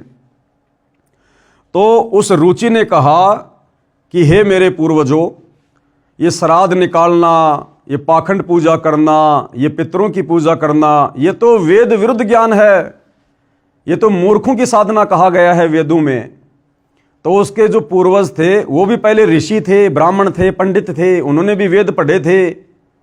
तो उन्होंने कहा कि हाँ बेटा, बात तो तू बिल्कुल सही कह रहा कि श्राद्ध निकालना, ये पिंड दान करना, पितरों की पूजा करना, ये तो मूर्खों का कर्म है। तो यहां पर सवालकर्ता ये कह रहा है कि आप कह रहे हो कि वो रुचि ऋषि के जो पूर्वज थे, जो मरने के बाद में भूत बन गए, प्रेत बन गए, वो पंडित थे, विद्वान थे, वो वेदों को पढ़ते थे। तो भला वेदों को पढ़ने वाला व्यक्ति वेदों के विपरीत साधना कैसे कर सकता है? अरे जैसे वर्तमान में जैसे वर्तमान में हमारे धर्म गुरु, संस्कृत के प्रकांड ज्ञाता, कथावाचक अपने सामने रखते हैं गीता जी, वेद, सुधा सागर, भागवत और सारा का सारा ज्ञान और मंत्र दे रहे हैं गीता, वेद और भागवत के विपरीत। तो इसी प्रकार से रुचि ऋषि के पूर्वज थे, वो पढ़ते थे वेद, लेकिन वेदों को ना समझ पाने के कारण उन्होंने मनमाना आचरण किया। क्योंकि भाइयों और बहनों, ये वेद खाली मार्केट से 100-200 रुपए में लाकर घर पर बैठकर पढ़ने से समझ में नहीं आते। जिस प्रकार एक बच्चा, चाहे उसका पिता कितना बड़ा विद्वान है, उस बच्चे को घर पर कितनी अच्छी अच्छी पुस्तकें लाकर दे दे, लेकिन जब तक वो बच्चा स्कूल नहीं जाएगा, गुरु बनाकर उस ज्ञान को ग्रहण नहीं करेगा, ना वो बच्चा अच्छे से ज्ञान ग्रहण कर सकता और ना वो बच्चा नौकरी लग सकता। तो ठीक इसी प्रकार जब तक हम गुरु धारण करके, गुरु भी सच्चा हो, पूरा हो, ज्ञानी हो, विद्वान हो, जगत गुरु हो, और जब तक उनके बताए अनुसार उनके मार्गदर्शन में रहकर हम ये ज्ञान ग्रहण नहीं करेंगे, हमें कभी भी ये वेदों का ज्ञान नहीं हो सकता, हमें शास्त्र अनुकूल साधना का ज्ञान नहीं हो सकता। इसलिए परमात्मा कहते हैं, वेद पढ़े पर भेद न जाने, ये बाँचे पुराण 18, और जड़ को अंधे पान खवावें, ये भूल गए सृजनहारा। ये लोग वेद तो पढ़ा करते थे, संस्कृत भाषा का तो ज्ञान था, लेकिन संस्कृत भाषा में वेदों के और गीता के श्लोक वास्तव में अध्यात्म के विषय में कह क्या रहे, वो सांकेतिक था, कोड वर्ड में था। उसको भाई तत्वदर्शी संत की शरण में आए बिना नहीं जाना जा सकता, नहीं समझा जा सकता, आप चाहे संस्कृत के कितने बड़े विद्वान क्यों ना हो। तो उत्तर दिया गुरुदेव भगवान ने, दास ने यह कहा है कि ऋषिजन वेद पढ़ते थे, परंतु उनको वेदों का ज्ञान नहीं था, वे वेदों को ठीक से समझे नहीं। कबीर जी अपनी वाणी में कहते हैं, गुरु बिन वेद पढ़े जो प्राणी, समझे न सार रहे अज्ञानी। यानी बिना सच्चे गुरु के, जिस गुरु को संपूर्ण वेदों का ज्ञान हो, संपूर्ण अध्यात्म का, मोक्ष मार्ग का ज्ञान हो, ऐसा गुरु धारण किए बिना आप जी यदि वेदों को पढ़ेंगे किसी दूसरे गुरु से, नकली गुरु से, आधे अधूरे गुरु से, तो भी आप जी अज्ञानी वाली श्रेणी में रहेंगे, आपको ज्ञान नहीं हो पाएगा। गुरु बिन वेद पढ़े जो प्राणी, समझे ना ज्ञान और रहे अज्ञानी। और गुरु बिन काहू न पाया ज्ञाना, जो थोथा भूष छड़े मूड किसाना। बिना सच्चे सतगुरु की शरण में आकर इन शास्त्रों को पढ़े बिना आपको कभी भी कंप्लीट अध्यात्म का ज्ञान नहीं हो सकता। आप तो फिर वैसा ही कर्म करोगे जैसे गेहूं निकालने के बाद उसका जो चारा है, उस चारे को कूट कर कोई ये सोचे कि मैं गेहूं प्राप्त करूंगा, बिल्कुल भी नहीं कर सकता। गुरु बिन काहू न पाया ज्ञाना, जो थोता भूस छड़े मूड किसाना। कोई मूर्ख व्यक्ति जिस प्रकार से गेहूं निकालने के बाद उसके भूसे को कूट कूट कर सोचे कि मुझे गेहूं प्राप्त होगा, वो अज्ञानी है, वो मूर्ख है। तो बिना जगत गुरु की शरण में आए, बिना सच्चे सतगुरु की, तत्वदर्शी संत की शरण ग्रहण किए यदि हम मनमुखी रूप से वेदों को पढ़ेंगे, गीता जी को पढ़ेंगे, या आपने गुरु भी धारण कर लिया, उसको संस्कृत भी बहुत अच्छी आती है, और यदि वो तत्वदर्शी नहीं है, वेदों के सार को नहीं जानता है, तो भी आप उनसे वो ज्ञान ग्रहण करके अज्ञानी वाली श्रेणी में रहोगे, क्योंकि उस गुरु को भी कंप्लीट ज्ञान नहीं, तो भला शिष्य को कहां से देगा। अर्थात जो पूर्ण गुरु के बिना स्वयं वेदों को पढ़ता है, वह वेदों का सार ज्ञान नहीं समझ सकता कि वेद कहना क्या चाहते हैं, वह अज्ञानी ही रहता है। उदाहरण दिया गुरुदेव ने, जैसे विद्यार्थी पाठ्यक्रम की पुस्तकों को स्वयं पढ़ते रहे तो उन पुस्तकों के गूढ़ शब्दों को ठीक से नहीं समझ सकते। यदि ऋषियों को पूर्ण गुरु मिला होता तो वे शास्त्र विरुद्ध साधना नहीं करते। जैसे उनके द्वारा बताया गया ज्ञान पुराणों तथा उपनिषदों में लिखा है। गुरु के बिना ग्रंथ यानी वेद पढ़ना तो ऐसा है जैसे कोई किसान थोथे भूस को कूट रहा हो जिसमें कणक प्राप्त नहीं हो सकती।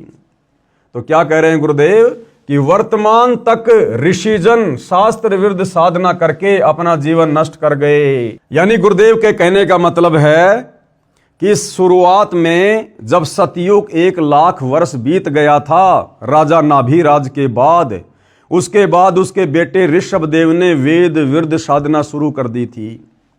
तो उस समय से लेकर और वर्तमान में सन 1994 से उसी वेदों वाली साधना को दोबारा से सतगुरु रामपाल जी ने जीवंत किया है।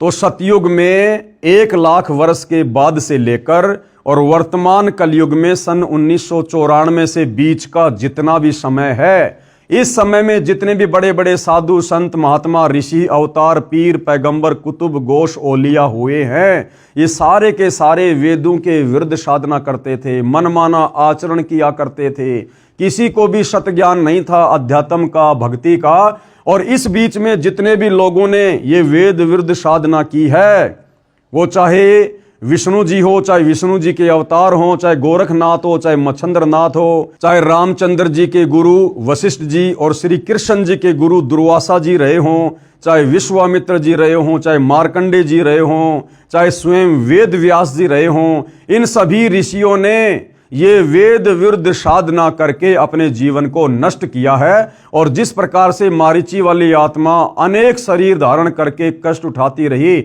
उसी प्रकार ये सारे पुरुष और महापुरुष गधे कुत्ते सुअर, कभी नरक कभी स्वर्ग, कभी कहीं इस प्रकार से अपना कर्म फल वर्तमान तक भोग रहे हैं।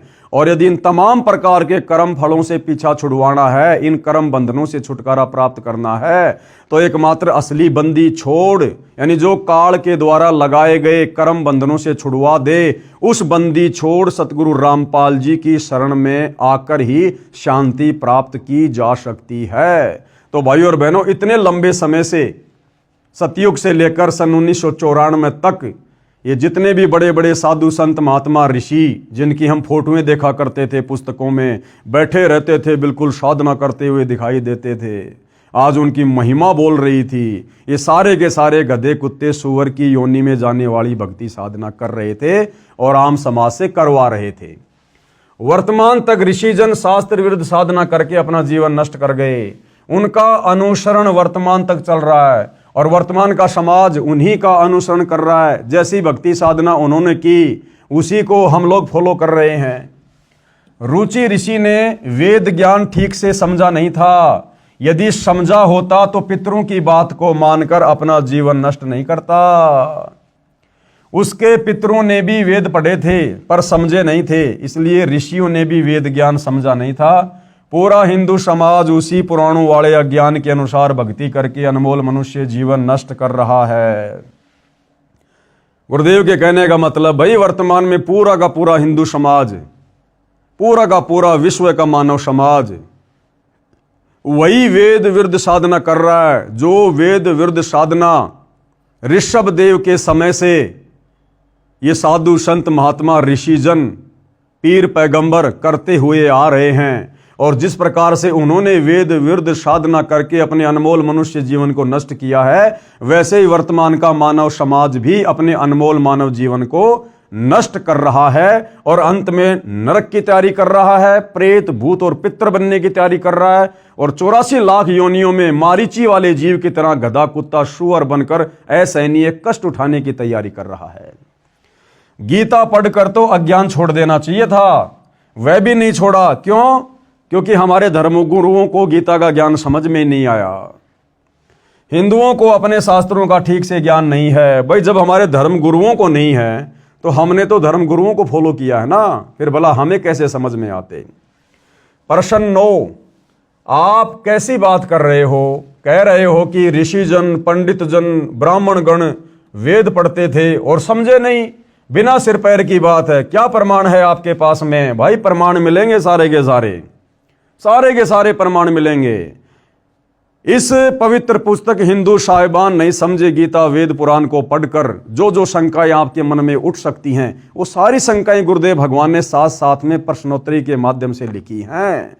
तो भैया जो ये सवाल किया जा रहा है ना कि आप कैसी बात कर रहे हो, कह रहे हो कि ऋषिजन पंडित जन ब्राह्मण गण वेद पढ़ते थे और समझे नहीं, बिना सिर पैर की बात है। क्या प्रमाण है आपके पास में? तो प्रमाण भी आप जीव को दिखाए जाएंगे। उत्तर, ये प्रमाण देखिएगा। हिंदू समाज जो परमात्मा में सच्ची श्रद्धा रखता है वह श्रीमद् भगवत गीता को पूरा सम्मान देता है तथा बहुत सारे हिंदू भगत भगतमती प्रतिदिन गीता का पाठ भी करते हैं। प्रत्येक हिंदू गीता को विशेष सम्मान की दृष्टि से भी देखता है, समय लगे तो पढ़ता भी है। मूल रूप से गीता व वेद तथा पुराण आदि सब संस्कृत भाषा में लिखे हैं। बहुत सारे हिंदू विद्वानों ने गीता वेद तथा पुराणों का हिंदी या अन्य भाषा में अनुवाद भी किया हुआ है। जो अनुवाद करता है वह तो उस शास्त्र के एक एक शब्द को ध्यान से पढ़ता है। उसके द्वारा किए अनुवाद को अन्य हिंदू समाज सत्य अनुवाद मानकर पूर्ण विश्वास के साथ पढ़ता है। परंतु इन शास्त्रों में क्या कहा है न अनुवादक विद्वान समझे, यानी इस गीता जी में क्या लिखा है, वेदों में क्या लिखा है, इन पुराणों में क्या लिखा है, ना तो इनका अनुवाद करने वाले हिंदू समाज की दृष्टि में वो विद्वान समझ पाए और न अन्य हिंदू समझे जो प्रतिदिन उस अनुवाद को पढ़ते हैं। तो कहां इसका प्रमाण है? तो प्रमाण के लिए देखिएगा भाई और बहनों, क्या बता रहे हैं गुरुदेव। गीता अध्याय 9 श्लोक 25 में क्या लिखा है? अगर हमारे हिंदू धर्म के मार्गदर्शक, इन शास्त्रों के अनुवादक, जिनको हम विद्वान ऋषिजन मानते थे, यदि वो गीता जी के अर्थ को, अनुवाद को समझ गए होते तो भाई गीता अध्याय 9 श्लोक नंबर 25 के विपरीत साधना नहीं कर रहे होते। तो गीता अध्याय 9 श्लोक 25 में गीता का ज्ञान देने वाले ब्रह्म ने क्या कहा है? पितरों को पूजने वाले पितरों को प्राप्त होते हैं। अब बताओ भाई, आजकल घर घर में पितरों की पूजा होती है हिंदू समाज में। मरने के बाद में उन पितरों की पूजा की जाती है, उनकी मूर्ति बनाकर, फोटोएं बनाकर उनके श्राद्ध निकाले जाते हैं। जबकि गीता अध्याय 9 श्लोक 25 में तो आपका भगवान मना कर रहा है कि पितरों को पूजने वाले पितरों को प्राप्त होते हैं, यानी पितरों को पूजने वाले पितर ही बनेंगे, यानी पितर योनि प्राप्त करते हैं। तो मुक्ति कहां हुई? भटकते फिरते हैं। और भूतों को पूजने वाले भूतों को प्राप्त होते हैं। भूतों को पूजना यानी श्राद्ध निकालना। हमारे पूर्वज जो मर चुके हैं, जिनके हम श्राद्ध निकाल रहे हैं, उनकी गति हुई नहीं, उल्टी दुर्गति हो गई। वेद विरुद्ध साधना करने के चलते वो भूत बनकर भटक रहे हैं, भूखे प्यासे। कभी हमारे को सौपन में दिखाई देते हैं, कभी घर में कोई नुकसान कर देते हैं। फिर हम किसी पंडित के पास जाते हैं, वो कहते हैं उनके श्राद्ध निकालो। तो हमारे पूर्वज खुद ही अपनी दुर्गति करवाकर भूत बने फिर रहे हैं, भटकते फिर रहे हैं, भूखे प्यासे। और हम यदि उनकी पूजा करना शुरू कर देंगे, यानी उनके श्राद्ध निकालेंगे, यानी उनकी पूजा हो गई, तो हम भी मरने के बाद में दुर्गति को प्राप्त होंगे, फिर भूत बनेंगे। इसी प्रकार से भूतों को पूजने वाले भूतों को प्राप्त होंगे, यानी प्रेत योनि प्राप्त करते हैं। और देवताओं को पूजने वाले देवताओं को प्राप्त होंगे। और देवताओं को पूजने वाले कहां जाएंगे? वो देवताओं के लोक में जाएंगे, उनके वो गण बनेंगे, उनके नौकर बनेंगे। और ये देवी देवता फिर उनका मिस यूज करेंगे, मिस यूज, यानी देवलोक में चले जाते हैं। और ये गीता ज्ञान देने वाला कह रहा है कि मेरी पूजा करने वाले मुझे, यानी गीता ज्ञान देने वाले को प्राप्त होते हैं। और गीता ज्ञान देने वाला कहां रहता है? ब्रह्मलोक में। और गीता अध्याय 8 श्लोक नंबर 16 में खुद कह रहा है कि मेरे ब्रह्मलोक में गए हुए प्राणी भी पुनरावृत्ति में हैं, यानी उनका भी जन्म मरण समाप्त नहीं होता। वो भी गधे कुत्ते सूअर बनने से नहीं बच सकते। तो भाई और बहनों, बताओ फिर मुक्ति है कहां? बताओ फिर हमारे इन अनुवादकों को, इन विद्वानों को, ऋषियों को, धर्म गुरुओं को, जो गीता का हवाला देकर, गीता का पाठ सुनाकर, श्लोक सुनाकर आप और हमें कथा सुनाते हैं, अध्यात्म में हमारा मार्गदर्शन करते हैं, जब ये खुद वेद विरुद्ध, गीता विरुद्ध साधना कर रहे हैं, तो बताओ फिर इनको ज्ञान कहां हुआ? तो ये गीता अवश्य पढ़ते हैं, वेद अवश्य पढ़ते हैं, कथा अवश्य करते हैं, लेकिन आचरण इसके विपरीत कर रहे हैं। तो ये आपकी आंखों के सामने है। ये पितृ पूजा करवाना, भूतों की पूजा करवाना, श्राद्ध निकलवाना, जिसके लिए गीता ज्ञान देने वाला भगवान ये ब्रह्म अध्याय 9 श्लोक 25 में मना कर रहा है। और इस गीता को पढ़ने वाले हमारे धर्मगुरु, हमारे से सारे यही पाखंड करवा रहे हैं। तो गीता पढ़ने के बाद भी इनको गीता का ज्ञान कहां हुआ? तो गीता ज्ञान देने वाला कह रहा है कि मेरी पूजा करने वाले मुझे, यानी गीता ज्ञान देने वाले को प्राप्त होते हैं, यानी ब्रह्मलोक को प्राप्त होते हैं। पितर व भूत पूजा। अब ये पितर व भूत पूजा क्या है? मरने के बाद मरे हुए व्यक्ति की आत्मा की गति करवाने के नाम पर किया जाने वाला कर्मकांड पितर व भूत पूजा कहा जाता है। तो बताओ भाई, मरने के बाद में सारे कर्मकांड हमारे धर्मगुरुओं के कहने पर पूरा का पूरा हिंदू समाज कर रहा है कि नहीं कर रहा? अब बताओ हमारे उन धर्म गुरुओं को ज्ञान कहां गीता का, जो गीता पढ़ते हैं? और आप और हम आम सामाजिक लोगों से भी इन्होंने गीता अध्याय 9 श्लोक 25 के विपरीत पितृ पूजा शुरू करवा दी, पाखंड पूजा शुरू करवा दी। आज हर किसी के घर में किसी की मृत्यु होने के पश्चात उसकी 12वीं 13वीं उसकी बरसी, समाधि पूजना, उसके श्राद्ध निकालना, सारे कर्मकांड करवाए जा रहे हैं। तो बताओ हमारे धर्मगुरु हमें गीता अध्याय 9 श्लोक 25 के विपरीत साधना करवा रहे हैं। तो अंत में हमारी क्या दुर्गति होगी? वही जो हमारे पूर्वजों की उन्होंने दुर्गति करवा दी, वेद और गीता विरुद्ध साधना पर लगाकर। तो ये पितृ पूजा और भूत पूजा क्या है? मृत्यु के पश्चात मृतक की आत्मा की गति करवाने के नाम पर किया जाने वाला कर्मकांड पितृ व भूत पूजा कहा जाता है। जैसे चिता से अस्थियां उठाकर गंगा आदि दरिया में पंडित के द्वारा पूजा करवाकर जल प्रवाह करना, भूत पूजा। फिर 13वीं या 17वीं के दिन पूजा पाठ पंडित से करवाना, भूत पूजा। फिर वर्षी मनाते हैं, यानी जिस दिन मृत्यु हुई थी 1 वर्ष पश्चात उस तिथि को कर्मकांड पूजा करवाना, भूत पूजा। गरुड़ पुराण का पाठ करवाना, वेद विरुद्ध साधना, वेद विरुद्ध पूजा। श्राद्ध करवाना, भूत पूजा। पिंड दान करवाना आदि आदि पितृ व भूत पूजा है, जिनको करना वेद में अविद्या बताया है। आपने रुचि ऋषि की कथा में सुना, जब उसके पूर्वज उसको बहका रहे थे तो रुचि ने कहा कि ये श्राद्ध निकालना, पितृ पूजा करना, हे पूर्वजों, इसको तो वेदों में अविद्या कहा है, मूर्खों की पूजा कहा है। तो उसके पूर्वज बोले कि बात तो तेरी सही है, ये पितृ पूजा करना, श्राद्ध निकालना, ये वेदों में मूर्खों का कार्य कहा है। तो यहां गुरुदेव वही बता रहे हैं कि इन तमाम प्रकार की पाखंड पूजाओं को करना, जिनको करना वेद में अविद्या बताया है, यानी मूर्खों की पूजा बताया है, यानी मूर्खों की पूजा कहा है, जो पितर प्लस भूत योनि प्राप्त करवाती हैं, ये गीता भी प्रमाणित करती है। पितर पूजने से पितर बनते हैं, अध्याय 9 श्लोक 25, और भूत पूजा से भूत बनते हैं। इससे स्वयं सिद्ध है कि हिंदू समाज ने अपने धर्मशास्त्रों को पढ़ा है परंतु समझा नहीं। यदि पुराण ठीक से समझी होती तो इसमें श्राद्ध करने की एक विधि ये भी है जो विष्णु पुराण में इस प्रकार बताई है, जो वेद ज्ञान है।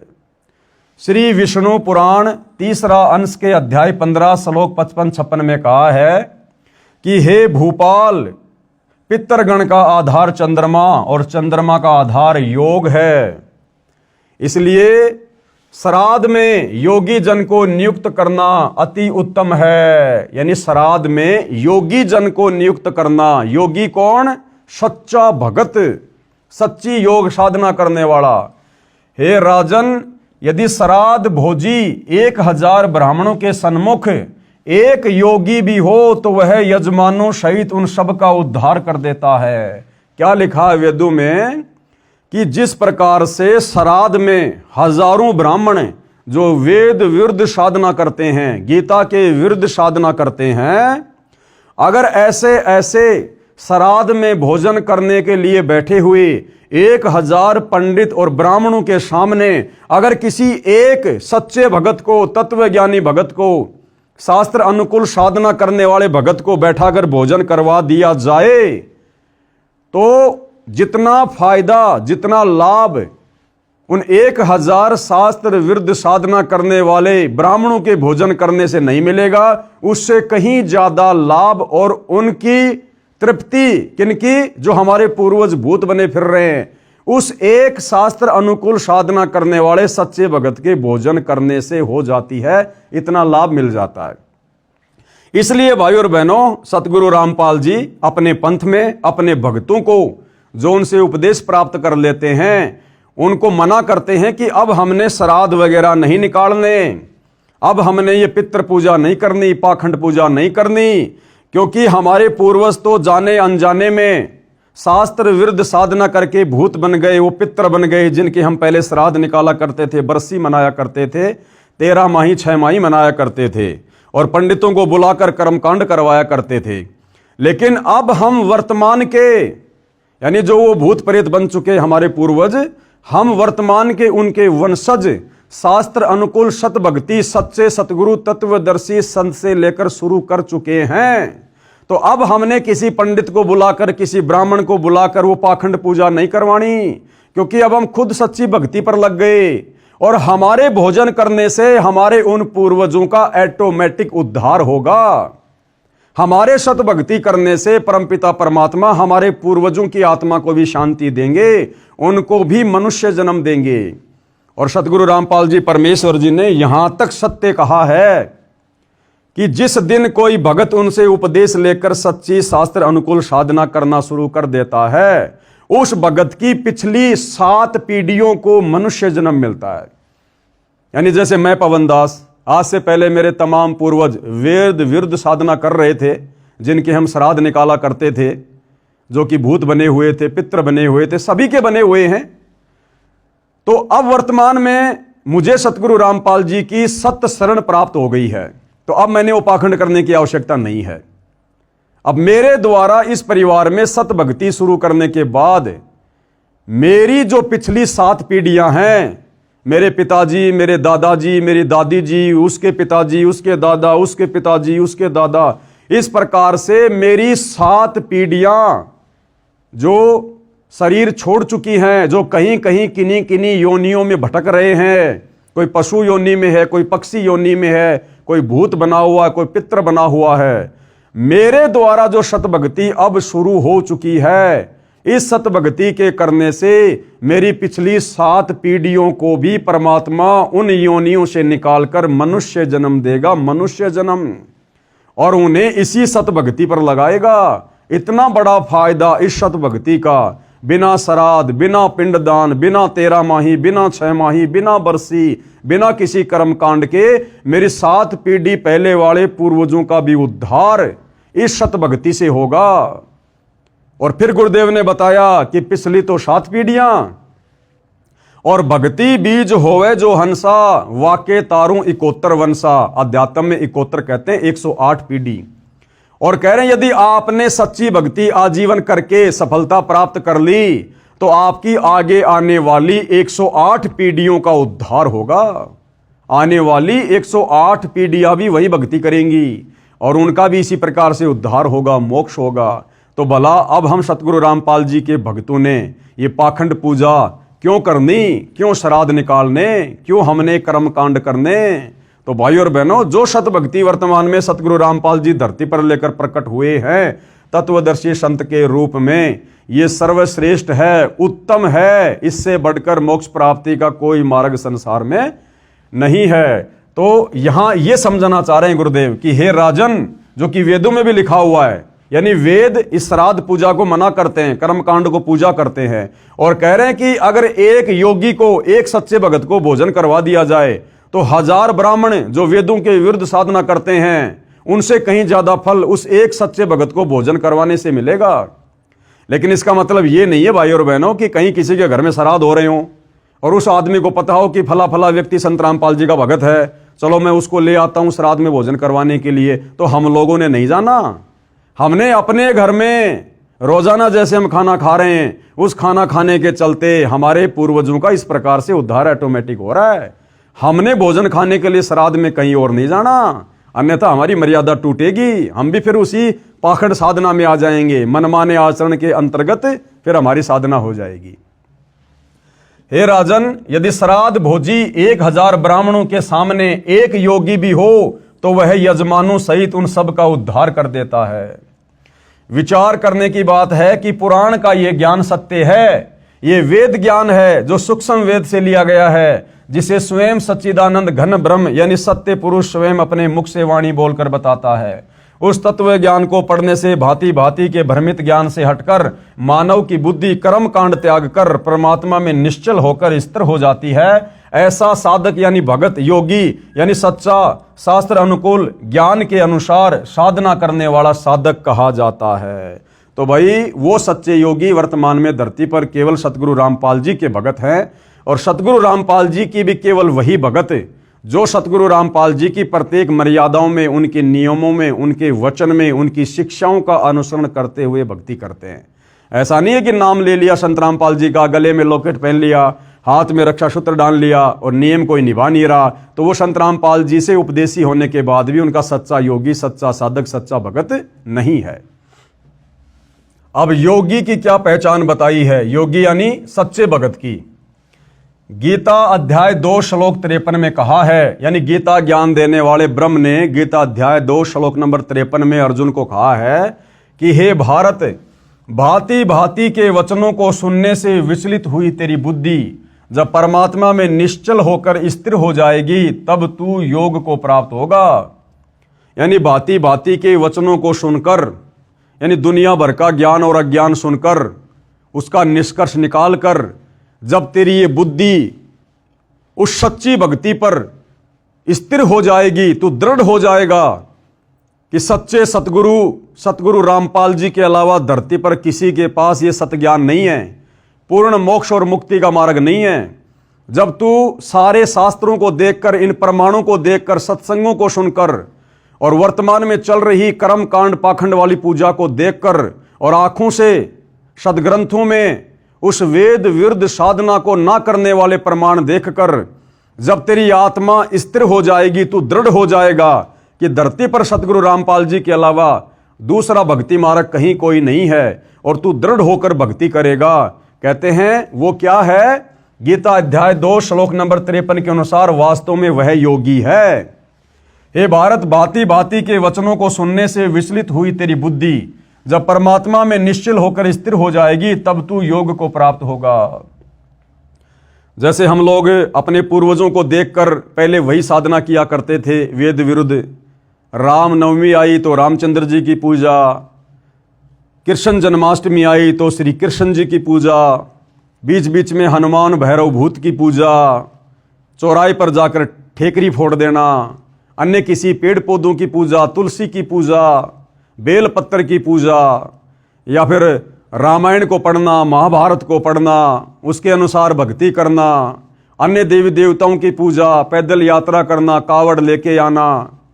तो कहते हैं जो साधना हम करते आ रहे थे वेद विरुद्ध, उस भांति भांति की साधना से हमारा दिमाग जो विचलित हो चुका है, कहते हैं उससे निष्कर्ष निकालकर सच्चे सतगुरु के सत्संग सुनने के बाद इन तमाम प्रकार की साधनाओं से निष्कर्ष निकालकर कि सच्ची साधना क्या है।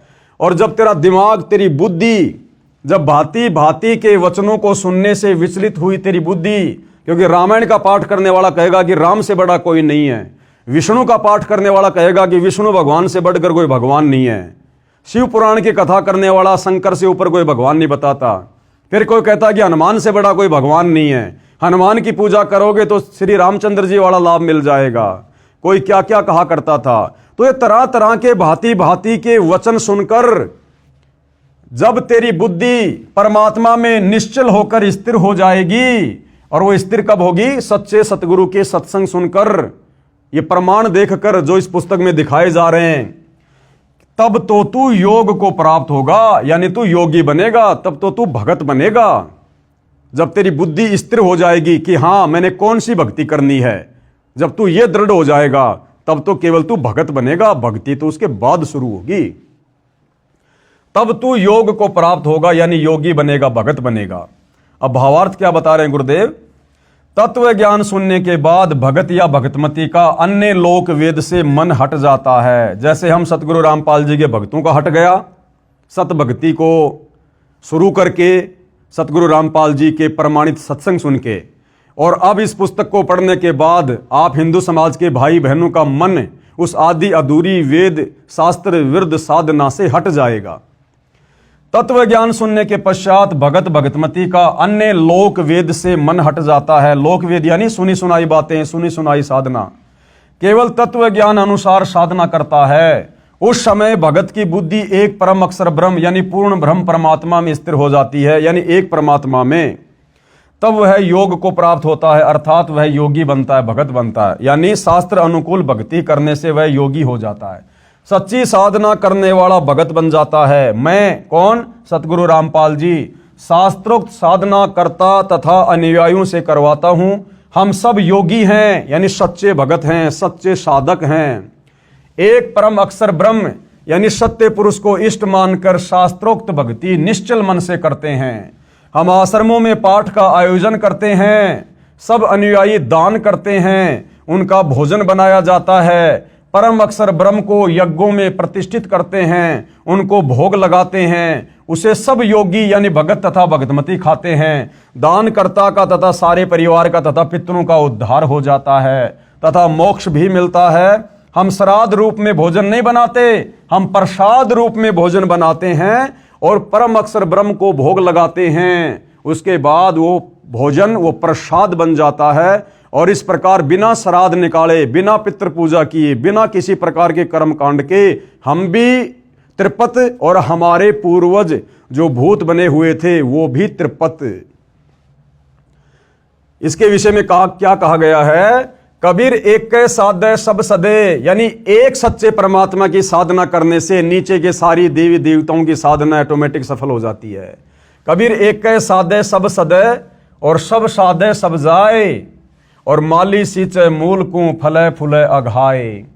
जिस प्रकार यदि आपने आम का पौधा लगाकर आम प्राप्त करना है तो आपने विधिवत उस आम की सिंचाई करनी पड़ेगी, देखभाल करनी पड़ेगी। आपने आम के पौधे की जड़ में खाद और पानी डालना पड़ेगा। जड़ में खाद और पानी डालने से पूरा पौधा परिपक्व होगा, फलीभूत होगा।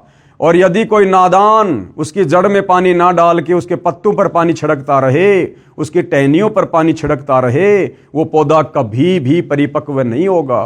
तो इसी प्रकार अध्यात्म की मूल, अध्यात्म की जड़ कबीर परमात्मा है, परम अक्षर ब्रह्म है, सत्य पुरुष है। उस एक को इष्ट मानकर साधना करने से ये भक्ति रूपी पौधा यानी ये सब कुछ हमारा सर्व सिद्ध हो जाएगा। और यदि हमने उस भक्ति रूपी पेड़ परम अक्षर ब्रह्म की जड़ को ना पूज कर, यानी उस एक परमात्मा को इष्ट मानकर ना पूज कर, यदि हमने उसके पत्ते, उसकी टहनियां, उसकी शाखाएं, ब्रह्मा विष्णु महेश, ये काल ब्रह्म, यदि देवी देवताओं को पूजते रहे, पाखंड पूजा करते रहे, तो हमारा सब कुछ नष्ट हो जाएगा। तो क्या कहा है? कबीर एक के साधे सब सदे और सब साधे सब जाए और माली सींचे मूल को फले फूले अघाए। अर्थात जैसे पौधे की जड़ों यानी रूट में सिंचाई की जाए तो पूरा पौधा तृप्त हो जाता है तथा खूब फलता फूलता है। यदि पौधे को उल्टा शाखाओं की ओर से जमीन में दबाकर मूल यानी रूट को ऊपर को कर दें और सब शाखाओं की सिंचाई करें यानी सब साधें तो सब जाए यानी पौधा नष्ट हो जाएगा। गीता अध्याय 15 श्लोक 1 और 3 में यह प्रकरण विस्तार से बताया है। पढ़ें इसी पुस्तक के पेज नंबर 115 पर, जो हम आगे को पढ़ेंगे। यह दास यानी सतगुरु रामपाल जी भी धार्मिक अनुष्ठान श्रद्धा से पूजा करता और करवाता है, जिसके करने से साधक यानी भगत पितर भूत नहीं बनता अपितु पूर्ण मोक्ष प्राप्त करता है। तथा जो पूर्वज गलत साधना यानी शास्त्र विधि त्याग कर मनमाना आचरण अर्थात पूजा करके पितर भूत बने हुए हैं, उनका भी छुटकारा हो जाता है पिछली 7 पीढ़ियों तक का।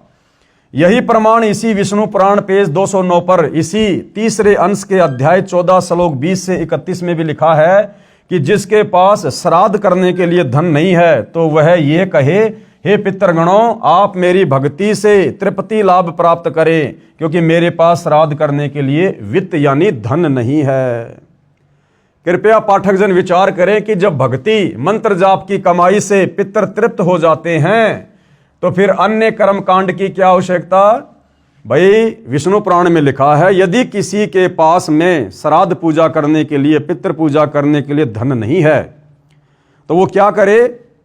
अपनी भक्ति कमाई को संकल्प कर दे कि हे मेरे पितरों, हे मेरे पूर्वजों, मेरे पास में आपके श्राद्ध के लिए खीर खांड हलवा पूरी बनाने के लिए साधन नहीं है, पैसा नहीं है। आप मेरी भक्ति में से यानी मैं जो मंत्रों का जाप करता हूं, जो धर्म कर्म करता हूं, उसमें से कुछ भक्ति कमाई मैं आपको संकल्प कर रहा हूं।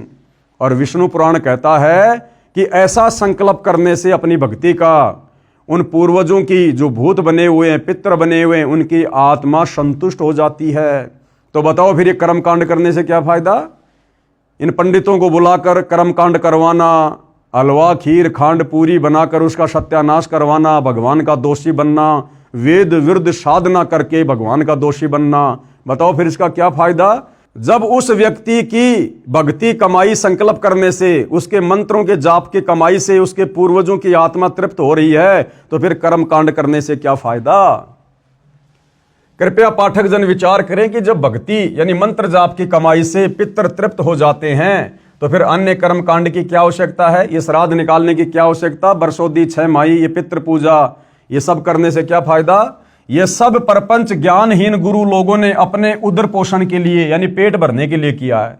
अब बताओ, विष्णु पुराण में ये सारी बातें लिखी हुई है और यही हमारे धर्मगुरु उसी विष्णु पुराण को पढ़कर हमारे से श्राद्ध निकलवा रहे हैं, जबकि इन धर्मगुरुओं ने अगर विष्णु पुराण को भी समझा होता तो ये श्राद्ध नहीं निकलवाते, इस प्रकार से अपनी भक्ति कमाई को संकल्प करवा देते।